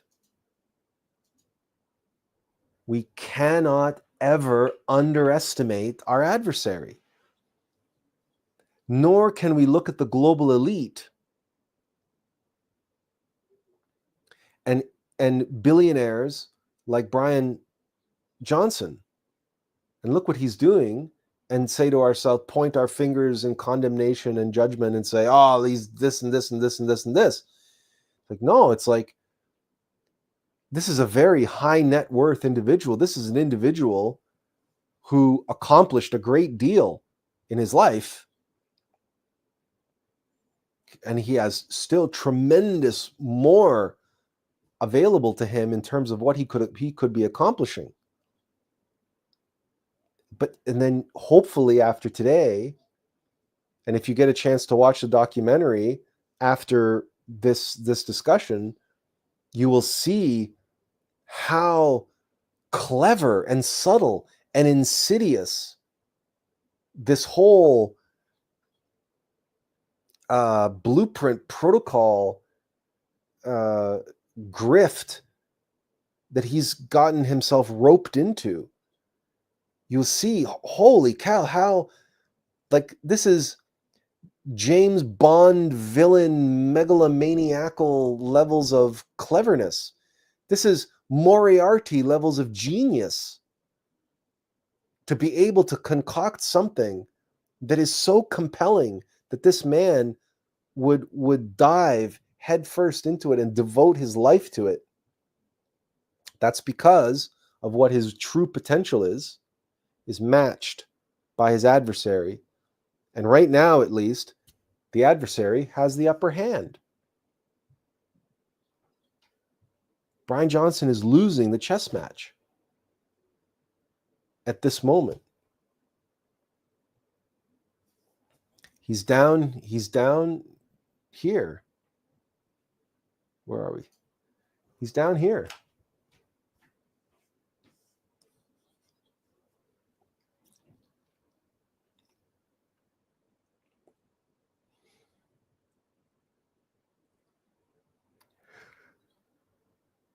And he's being convinced. He's doubling down, and he's being convinced that he's on the road to perfection. And perfecting the human being and achieving all this great new knowledge through his own experience and his own sacrifice. Like, he's the guinea pig. He's the one, right? He's the one taking the punches. He's the one taking it for the team. And he's getting lots of followers. But all of that self-sacrifice, all of that devotion, all of that discipline, all of that energy and passion and focus, and imagine if he was applying all of that to his higher self, to creating and perfecting his solar bodies, his human soul. And that the protocol he was following, the blueprint he was following, was that of the ascended masters. And that the protocol he was following was the guidance of his innermost being and his divine mother. And that, imagine if he was surrendering and following without question that objective guidance, the same way that he follows the blueprint protocol and the mechanical demands of his physical body. Where might he be now?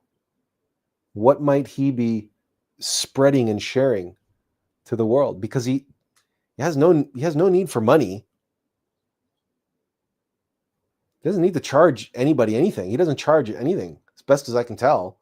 He doesn't charge for doing these websites and his YouTube channel and so on. I mean, he sells products that he uses. Like, he doesn't sell them. He will share products that he uses, and he says, and somebody said, like, they pointed out in the documentary that they're Amazon affiliate links, and so he's that secretly all of this is some kind of money-making scam. I don't see that. The documentary doesn't make that conclusion, and I don't see it as that. It's not that. It's not that. The man has more money than any one man could ever spend in a lifetime. He has no need of money, and he certainly doesn't have need of making like nickels and dimes on an Amazon affiliate program to make this project of his meaningful to him. No. The meaning of this project comes directly from his innermost being, and it was just hijacked by his ego. That's all. Because he would be doing the same thing was he actually following the pure intuition, the unvarnished, unfiltered guidance of his innermost being. He'd be doing exactly the same thing. He would be doing his daily meditation and pranayama and sexual magic and mantras and runes and perhaps some yoga or the rites of rejuvenation, because he had the rites of rejuvenation, right? Maybe he would be doing that every single morning and putting it on video and sharing it with the world as part of a protocol to stay healthy and to stay young and to extend your lifetime, to maximize the amount of time that you have to work on yourself and perfect yourself. Because that's an important practice that we could all be doing on a regular basis. And he'd be doing all of that, and he'd be writing his books and be giving them away for free on his website, just as he's doing. Only it would be the perfection of the higher self, not this folly Promethean tragedy of squandering all of that creative energy and inspiration and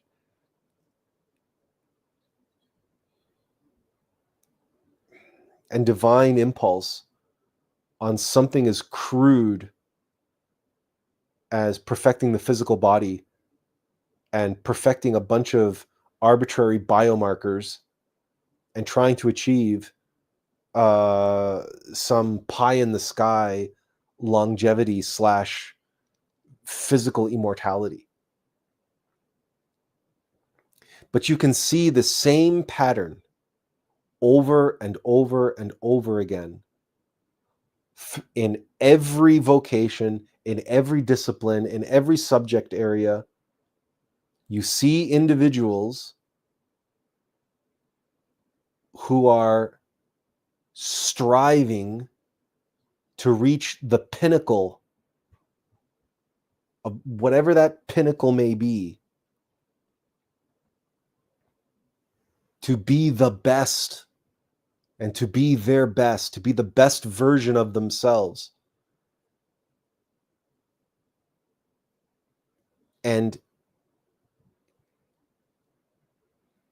But that definition of what that means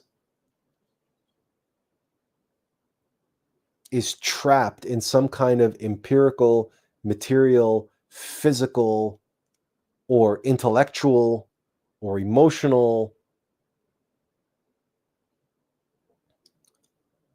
trap. So you have, this is not a, by the way, what Bryan Johnson is going through or experiencing is not unique to him. It's just that it's just such a perfectly archetypal example and case study that we had to make use of it as a teaching tool, as a opportunity for learning. But clearly, there are millions of people around the world who are obsessed with the way they look. You have body sculpting. Body sculpting is a thing. It's not bodybuilding, it's body sculpting. And then you have the athletes and the elite athletes. And then you have the people chasing world records. And it goes on and on and on and on and on. Now, I'm not saying that these are not legitimate missions or goals that these people are receiving from their higher self, because people at a certain level, if they're at a certain level of being, they're not at the level to pursue the path of the razor's edge and to pursue awakening and self-realization of the being. Their being is just not at that level yet. So maybe the best that they can do is give themselves to such a task as climbing Mount Everest, or being the best dentist that they can be, or being the best husband that they can be, or being the best, right? So it's not to say that everybody who is pursuing excellence in some field is automatically, being duped. However, in the case of truly high performing individuals, high functioning, and then they're a little bit off, okay, like someone like Elon Musk, where he's also been accused of being crazy, and he's admitted that he's on the spectrum. He has various different symptoms and conditions that are apply to the autism spectrum. Bill Gates has Asperger's. There are many of these individuals. You look at Mark Zuckerberg. Mark Zuckerberg has, clearly he has issues around social skills. So, and then you look at someone like Jeff Bezos, and again, likewise, you have these individuals who we don't know them very well personally, but you get a sense of how robotic they are, how mechanical they are in their approach to things, and and how it's like, it's almost as if they're struggling with their own humanity, like they're becoming inhuman or less human. And you see these individuals and you see the power and influence, the resources at their disposal, and you think to yourself, how did they get to that level? But their ego is just that clever? They had a vision. They had, excuse me.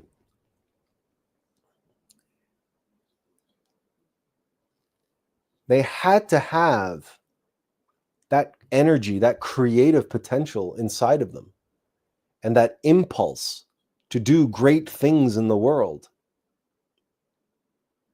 had to be inside of them. It had to come from somewhere.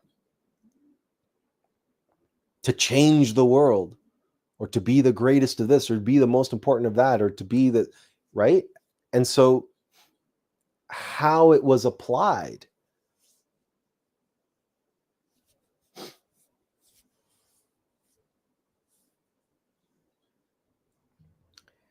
it just gives us pause to look at all of these, overachievers, these people who are chasing these visions and missions on these levels, and that those individuals in the dark corners of their subconscious mind and in the private rooms of their lives that we do not have access to by and large.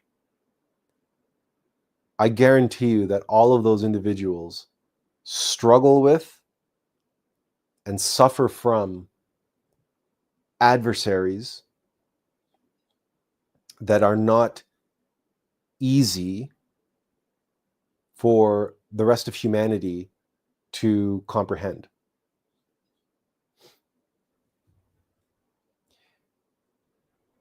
And it also explains very simply and very clearly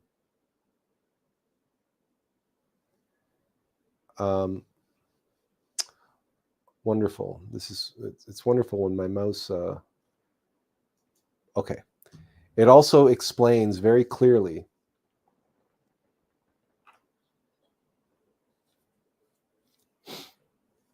in alignment with what Leah said here about balance, why it is that these elites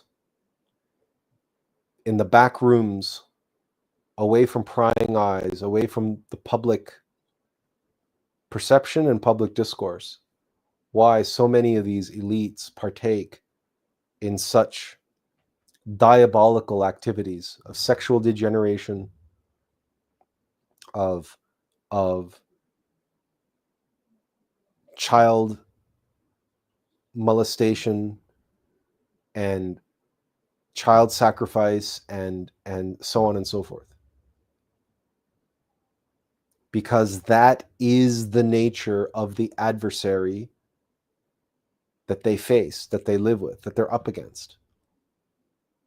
And that they are losing the game too.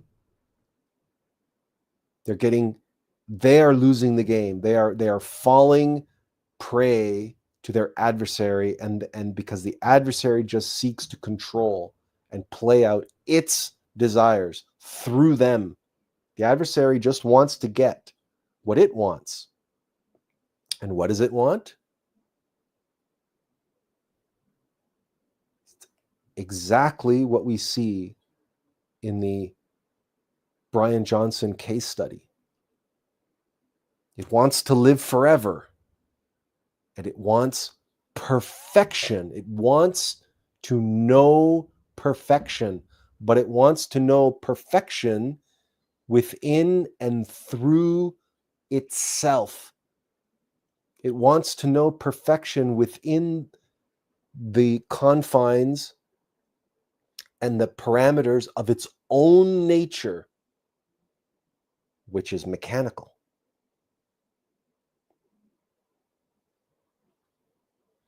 Which is material, which is ultimately illusory, but that doesn't matter.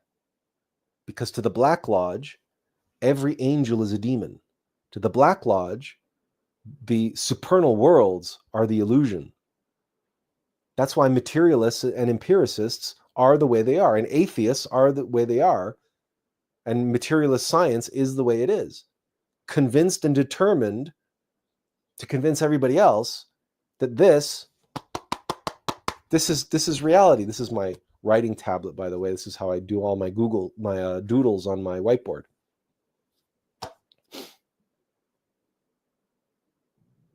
But that's why the world is getting everybody obsessed with their gadgets, right? With what you have and what you own and what you wear and how you look. And Leah adds, a new thing I heard about is called looks maxing.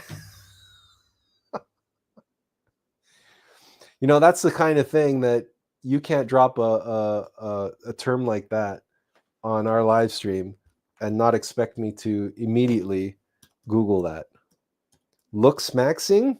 Looks maxing. Okay, all right. Uh,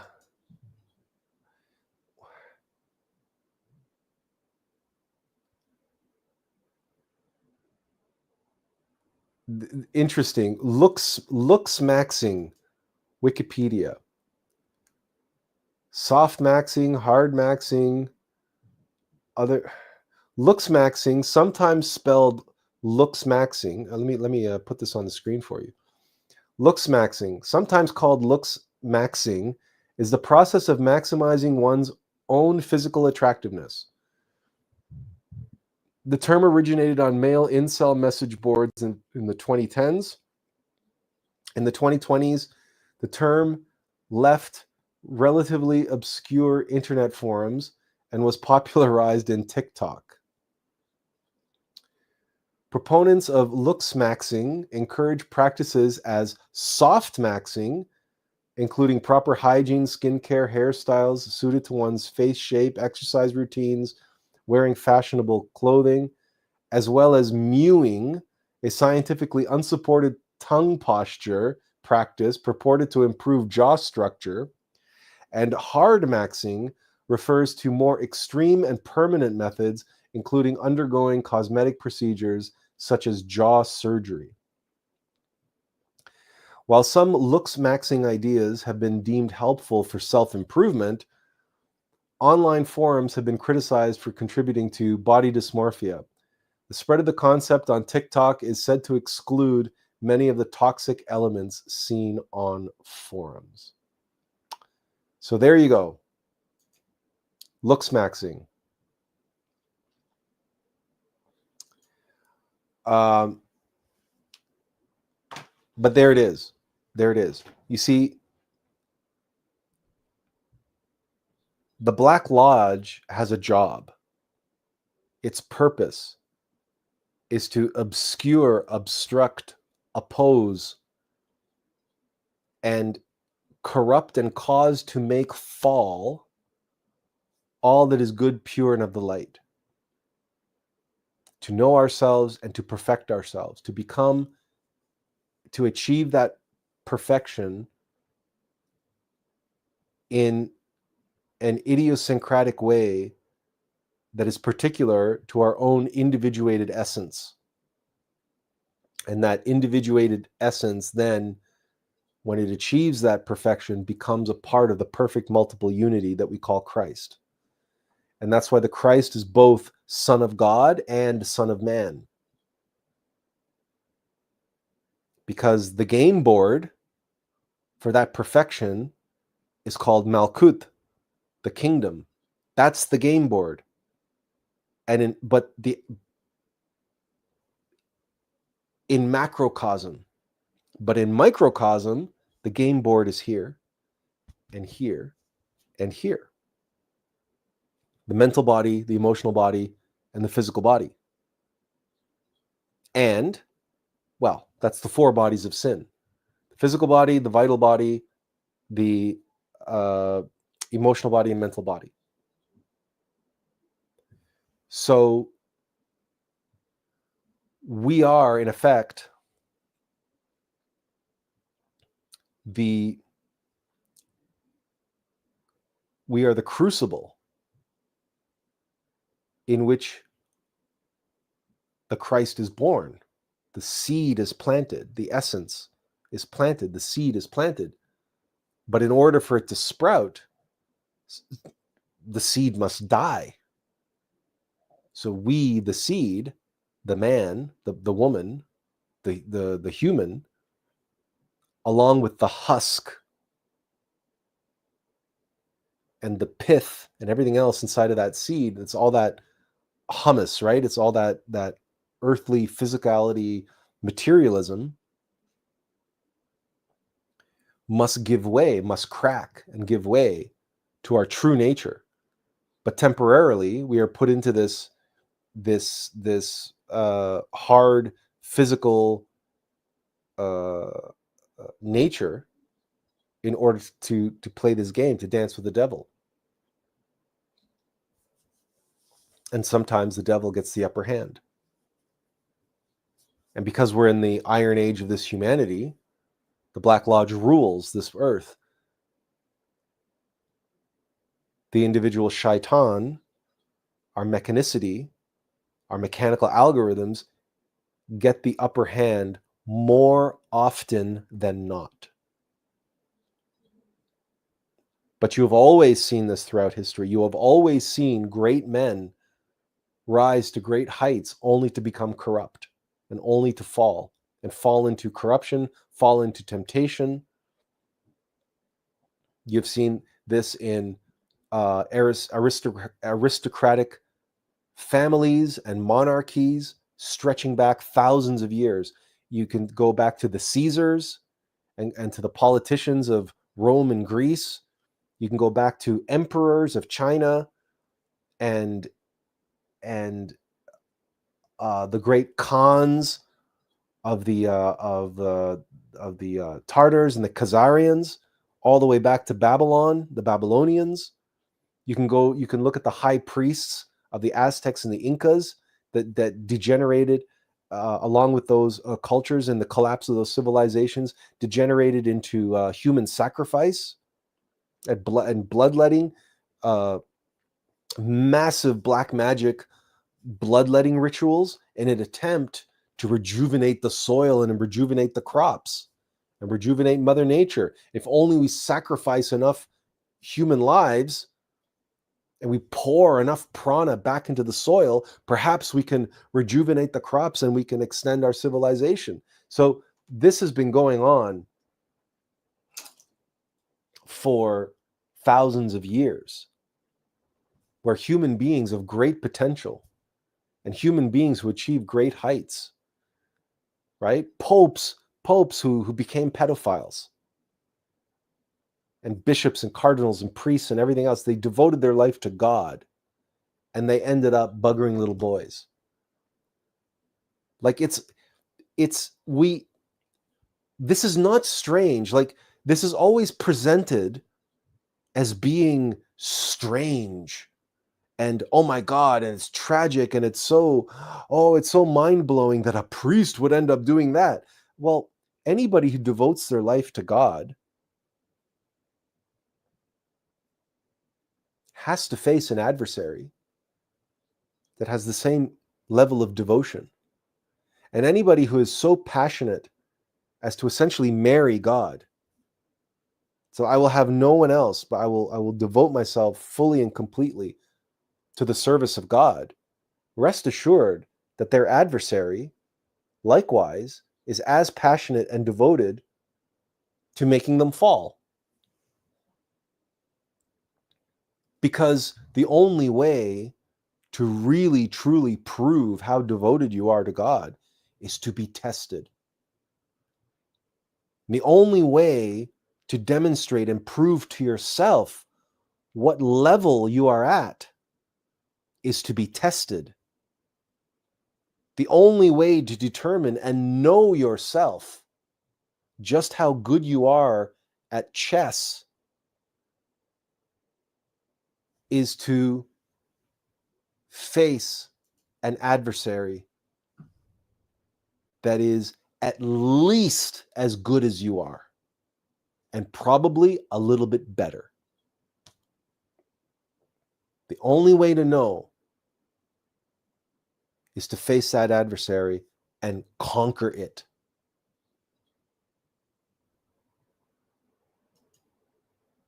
But that adversary, especially in the Iron Age, is maybe more than just one level or half a level better than you. In the Iron Age, the tests are fast and furious, and they come and they're steep. The mountain to climb, the sheer face cliffs, they're steep, which is why when I was a kid, rock climbing wasn't even a thing. Mountain climbing was, but rock climbing wasn't. Rock climbing became a thing in my lifetime, in the last 50 years. Before then, I never heard of anybody going out and climbing sheer cliff faces with nothing but their bare hands and some chalk. Before then, it was mountain climbing with heavy gear and ropes and all kinds of stuff, right? And pickaxes, and you had all kinds of tools and paraphernalia. And sure, that wasn't easy either, but at least, But somehow in my lifetime, Gen X, we were the free range kids. We were the ones where the mom said on a Saturday, we had breakfast and the mom booted us out of the house and they said, come home when the streetlights come on, or just before the streetlights turn on. Come home for dinner. Just be home for dinner after the streetlights are about to come on, or after the streetlights come on. That's how we were raised, right? And partly as a result of that, and us facing the reality of the world, and every single day facing the Cold War and the threat of nuclear war and all this kind of stuff, like we somehow as a generation, we recognized what it is we're facing, and so many people, they channeled that into, well, I better learn how to climb sheer rock faces with nothing but my bare hands and some chalk. and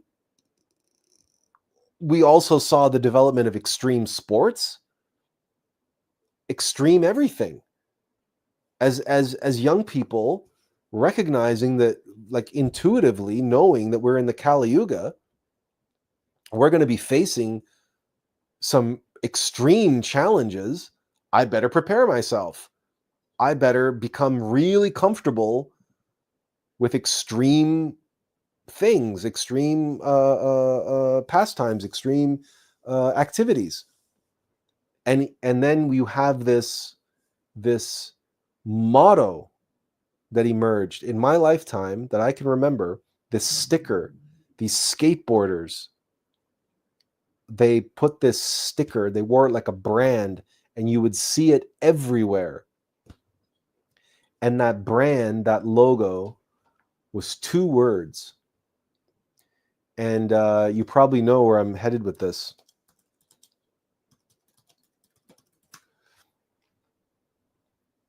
And it's still around today.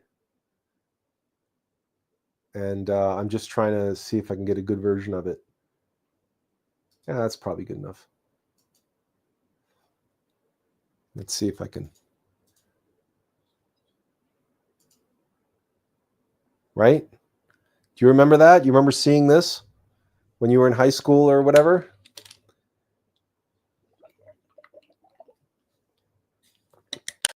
The logo, no fear, the motto, the philosophy of no fear. No fear.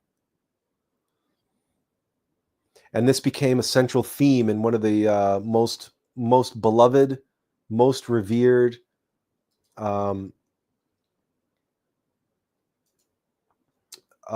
science fiction novels of all time, and that, of course, is Dune. Fear is the mind killer. You cannot climb that sheer rock cliff face being in a state of fear. You'll die. You can't do any of the stuff that these guys do on BMX bikes and all of this extreme sports stuff and base jumping. The craziest thing they had when I was a little kid was hand gliding. And then between then and now, people decided that, oh no, you know what? We can put on something called a wingsuit, and we can jump off a cliff and go 200 miles an hour, like 3 feet off of the top of the trees. And we call it base jumping. And we'll fly like Rocket J Squirrel, right? From Rocky and Bullwinkle. The flying squirrel, because that's what flying squirrels do, right? They're basically human beings looked at flying squirrels and went, oh, we can do that. We'll call it base jumping. It's crazy if you've ever seen those videos. There's the YouTube is full of them, because of course then they also developed the GoPro camera, right? So you can stick that on your helmet and give the world a first person perspective of what it's like to put on a wingsuit and fly at 200 miles an hour down off of a cliff, down a mountain, over the treetops, like a few feet above the treetops. It's crazy. Tiffany says, I have no fear on a t-shirt to this day. And Benjamin says, yeah, I saw that on stickers everywhere, together with the Nike slogan, "Just do it," which is one of the most potent and powerful slogans, mottos ever made, ever created. And what does it mean? Without fear, to have no fear and just do it, means when you receive the guidance of your innermost being, the impulse, the being impulse, to take that risk, to face your fear, to conquer your fear, to do that which is uncomfortable, to do that which is unfamiliar, to step into the unknown, to step into the great beyond, to cross the threshold from the known to the unknown on Joseph Campbell's hero's journey, to be Luke Skywalker who enters the cave and faces Darth Vader in the cave. And then later in that same movie to jump in the X-Wing and go face Vader in the Cloud City. To just do it. To follow that impulse, to follow the breadcrumbs through the dark wood toward your destiny, and to have no fear.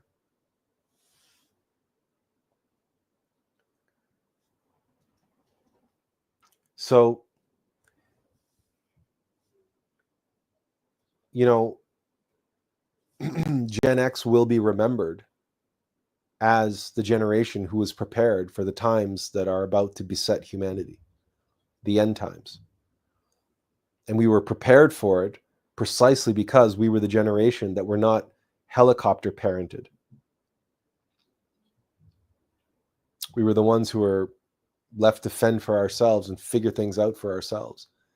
And many did. And many became comfortable or familiar with with hardship, with struggle, with suffering, and with challenge. And they embrace that challenge. And the problem is that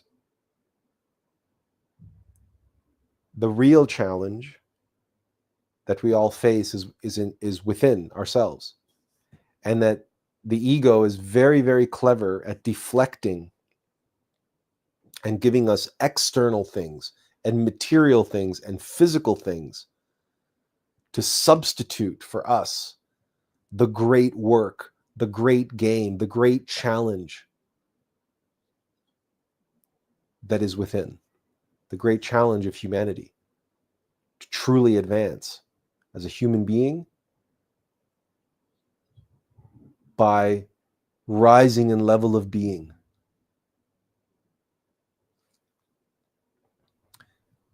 by engaging in the alm of life, descending into hell and overcoming the adversaries that are there. Right? The adversary is really good at deflecting us from that work by harnessing the impulse and applying it to something frivolous and physical and external.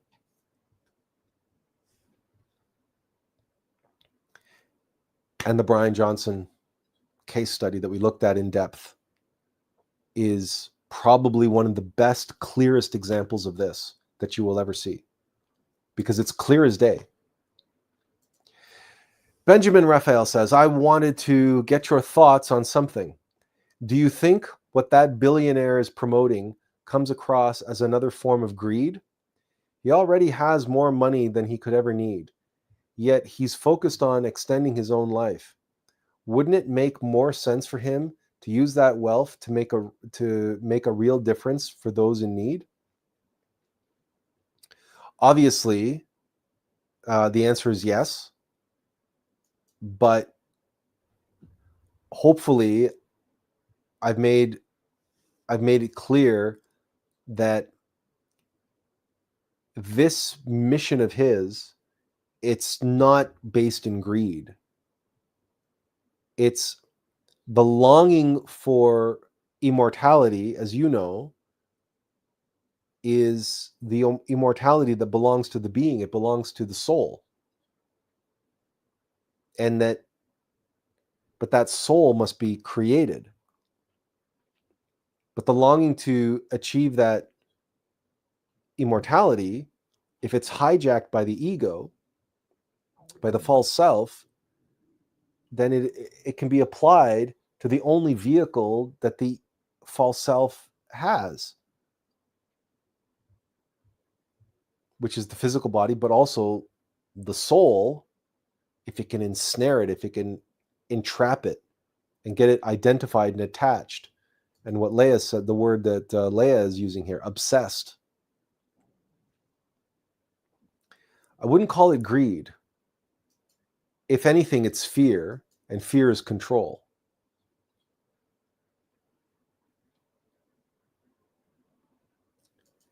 But it's not a money-making venture for him. So in that sense,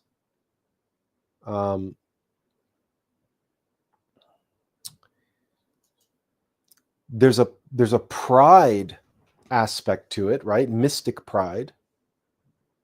The fact that he has all these followers and remember, he longs for connection, meaningful connection. And for him, this has become like a philosophy, right? It's like a substitute spirituality. So it's many, many things, Benjamin. It's many things. There's many egos involved there. And greedy for more life, you could say that.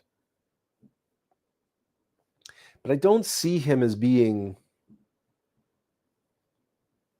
I guess, ungenerous with his wealth.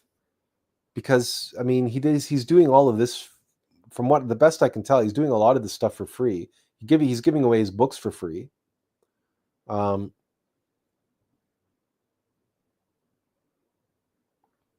So, but anyway, I don't know what else, what more I can add to that. And Benjamin says, sorry if you misunderstood my comment. Like Leah said, I was just jiving with the conversation. It connoted many things.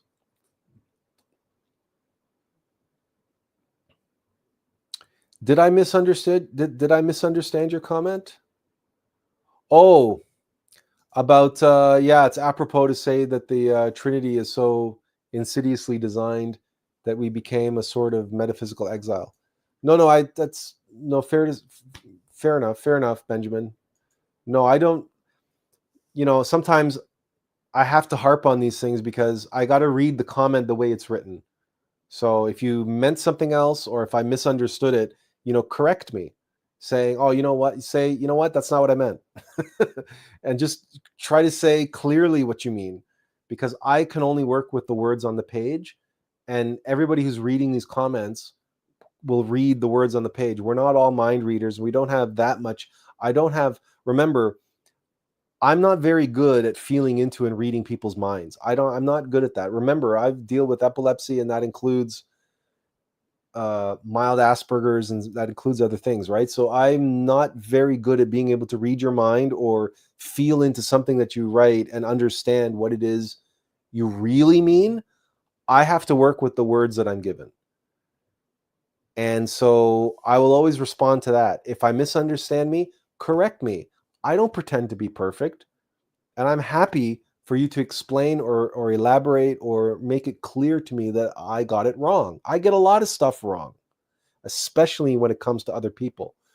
Remember when I talked about genius and madness? And remember when I talked about Jeff Bezos and Mark Zuckerberg and how they're very robot-like?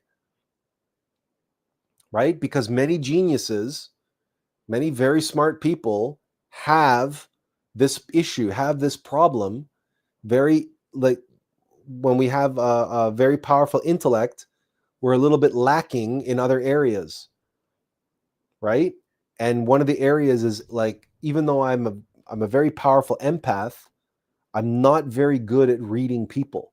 It's because it's that aspect of Asperger's that relates to, that's something that everybody on the autism spectrum suffers from to one degree or another. And remember, I've got epilepsy, I've got issues, right? I mean, the reason why I can say this with absolute fact about everybody who's on the path and about the nature of the adversary and the level at which the adversary is compared to our level of being is because I also live with that. I also live with that. And I also face the temptations, right? I could be right now Bryan Johnson's best friend in the Billionaires Club, cheering him on. And I could be doing who knows what instead of what I'm doing now, right? I could be a billionaire devoting my life to AI and putting chips in people's brains like what Elon Musk wants to do. I could be doing that right now. I could be Elon Musk's best friend, playing Diablo with him on his off time, right? I could be doing that. Because I have it within me, something that would absolutely love to do that. I live with that, right? So I have a lot of insight into what Bryan Johnson is going through and how he's being taken advantage of, because I've lived it. I've faced it. Which means I'm not perfect, and I'm especially not good at reading people and figuring out what they're trying to tell me. I'm like reading between the lines. So if I make a mistake, you got to correct me, right? If I made a mistake about something that you said, I can't correct that. I made the mistake. I'm not going to correct it. I'm wrong. I don't know that I'm wrong. You've got to correct that for me. So just so you know, if I misunderstood, I misunderstood.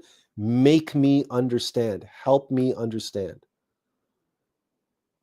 That's why we have a chat. That's why we have the opportunity to have a discussion. It's a back and forth. So I apologize if I misunderstood your comment. Benjamin says, thank you for your thoughtful response. True everlasting life, as I see it, comes from fully devoting ourselves to our innermost Christ. As the scripture beautifully puts it, whoever wants to save his life will lose it, but whoever loses his life for my sake will find it. Yeah, and that's actually, thank you for that, Benjamin, because that quote, quote from scripture very nicely sums up the entire theme of today's live stream. Because the tragedy of Bryan Johnson and his current path of don't die is the first part of that quote. Whoever wants to save his life will lose it. Bryan Johnson will die. It is a absolute, objective, scientific fact. He will die sooner or later. Now, maybe later, if he's successful in his plan, maybe he'll live to 110. Maybe he'll live to 120. But he will die. And when he finally faces his own mortality and realizes that he sold his soul to win himself maybe a couple decades, then he will comprehend the second part of this quote. Whoever loses his life for my sake will find it. Whoever dies psychologically so that they can be born of the waters and the Spirit,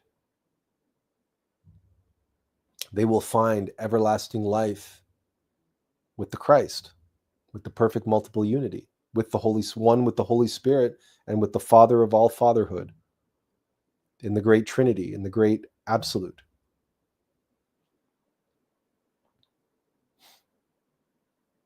But in order for the sprout to become a sapling and take its place in the great brotherhood of trees, the seed must die. It must cease to be a seed. This is incontrovertible. This is self-evident. This is an absolute scientific certainty. There is no other way. The caterpillar must die if the butterfly is to be born. And all this fuzzy feel-good talk of transformation and the caterpillar doesn't really die and blah, blah, blah, blah, blah, blah, blah, is all evasion, misdirection, and avoidance of the truth.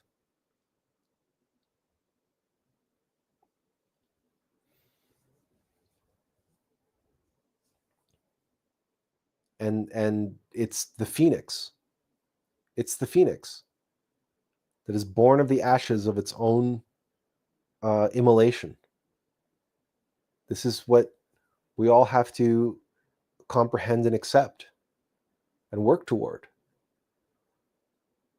And there will be no shortage of temptations and opportunities for distractions and misdirection and everything else that's trying to get us to do as Bryan Johnson and get trapped in the first part of that scripture quotation, trying to save our life. That doesn't mean that you don't put on your seatbelt when you get into a car, right? We have to be practical. But it also doesn't mean that you take all of your energy and your time and your resources and pour it into the folly of trying to make your physical body become immortal, because it'll never happen. When all of that time and energy and resources and discipline and passion could be devoted to Christ, your innermost intimate Christ, that is longing to be born within you and through you, to be born of the waters in the Spirit, so that you may become that portal, that messenger, that servant of God, that Son of God and Son of Man, and pour forth that infinite love and passion and compassion and guidance and truth and genius for all of humanity, so that you may be here on earth as thy Father who art in heaven. That is the perfection that we seek. To be perfect here on earth as our Father is perfect in heaven. And you see how clever, how simple and clever a bait and switch, a substitution the ego's pulled on poor Bryan Johnson, who, through his mind and the manipulation and the corruption of his mechanical mind, has rationalized the perfection of his physical body here on earth, and to try to become immortal as a physical being.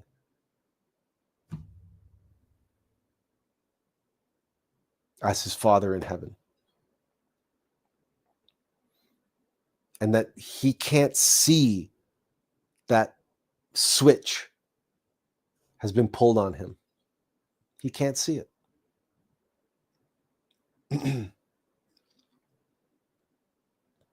At least not yet. And hopefully he'll be able to see it before it's too late.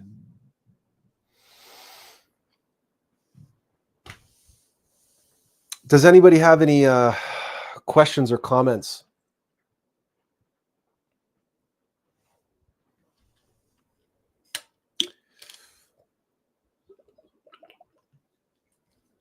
We'll give you a couple minutes to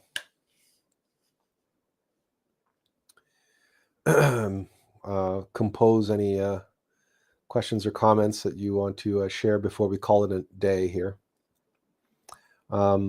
This serendipitously just showed up, this documentary, and well,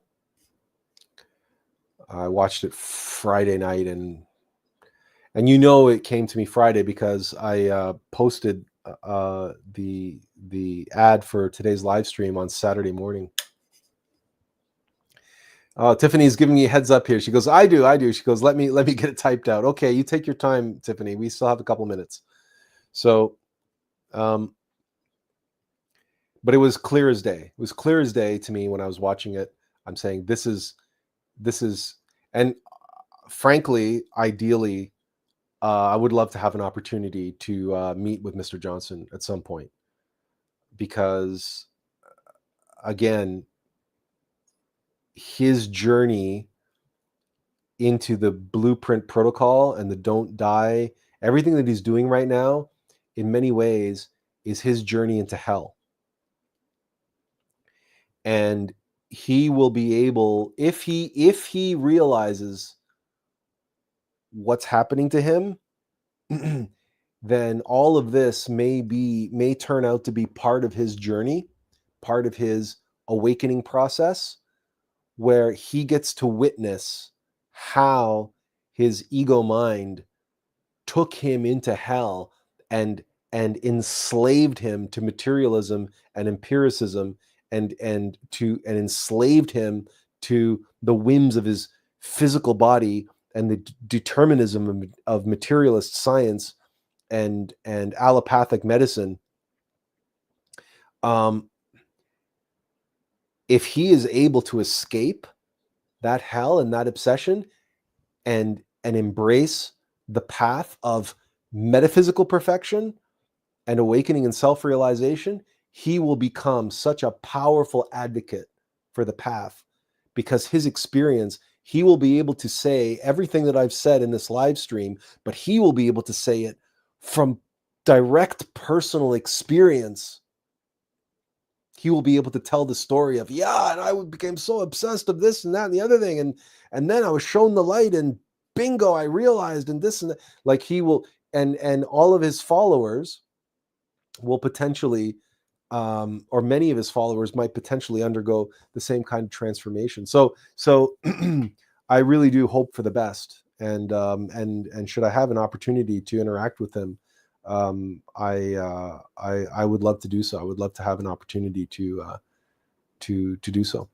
Yang Sheng says, Attlas, can you tell me what is the demon you are fighting for which you mentioned in the previous video?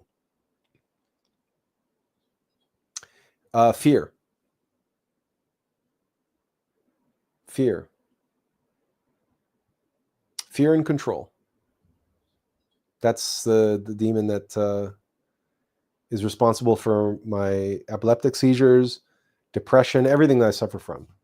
It's it's mostly that. Now there's some other ancillary things, but even like, it's not even gluttony or anything else. It's everything for me. Everything comes back to fear. Tiffany says, I've been finding my tests ramp up lately, as I've also been ramping up my spiritual practices. It's been frustrating to experience promising situations only to learn it's a test.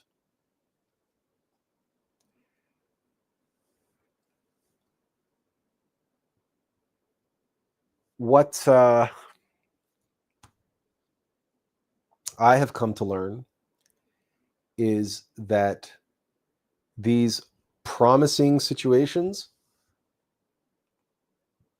are mostly our expectations.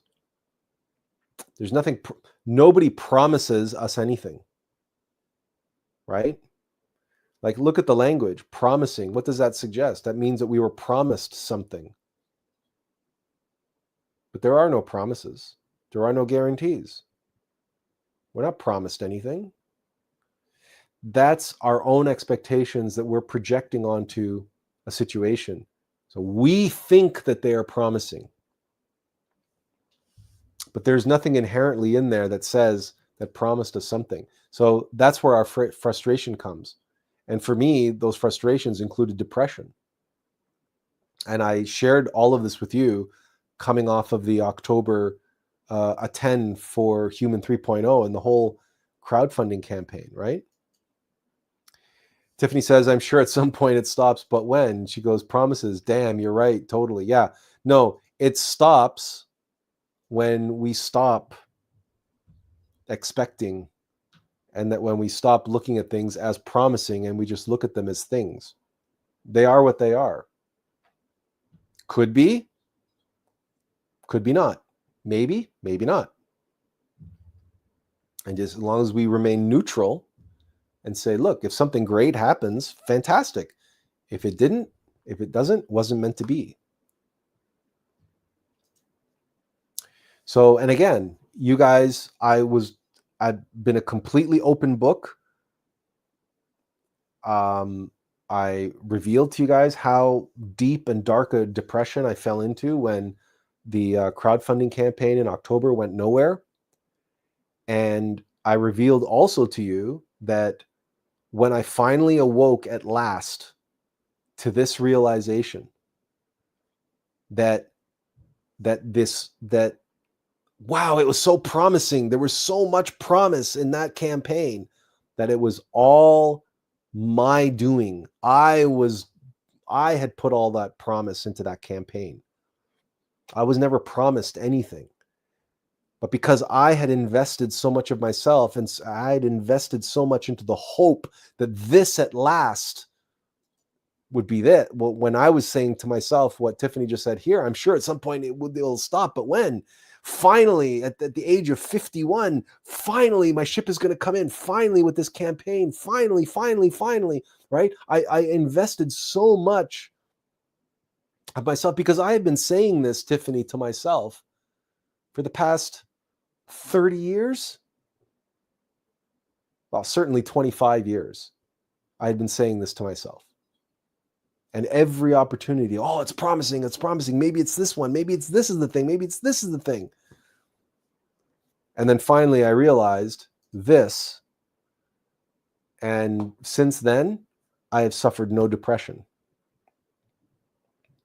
November, December, and now we're midway through January, and I have not had any depression.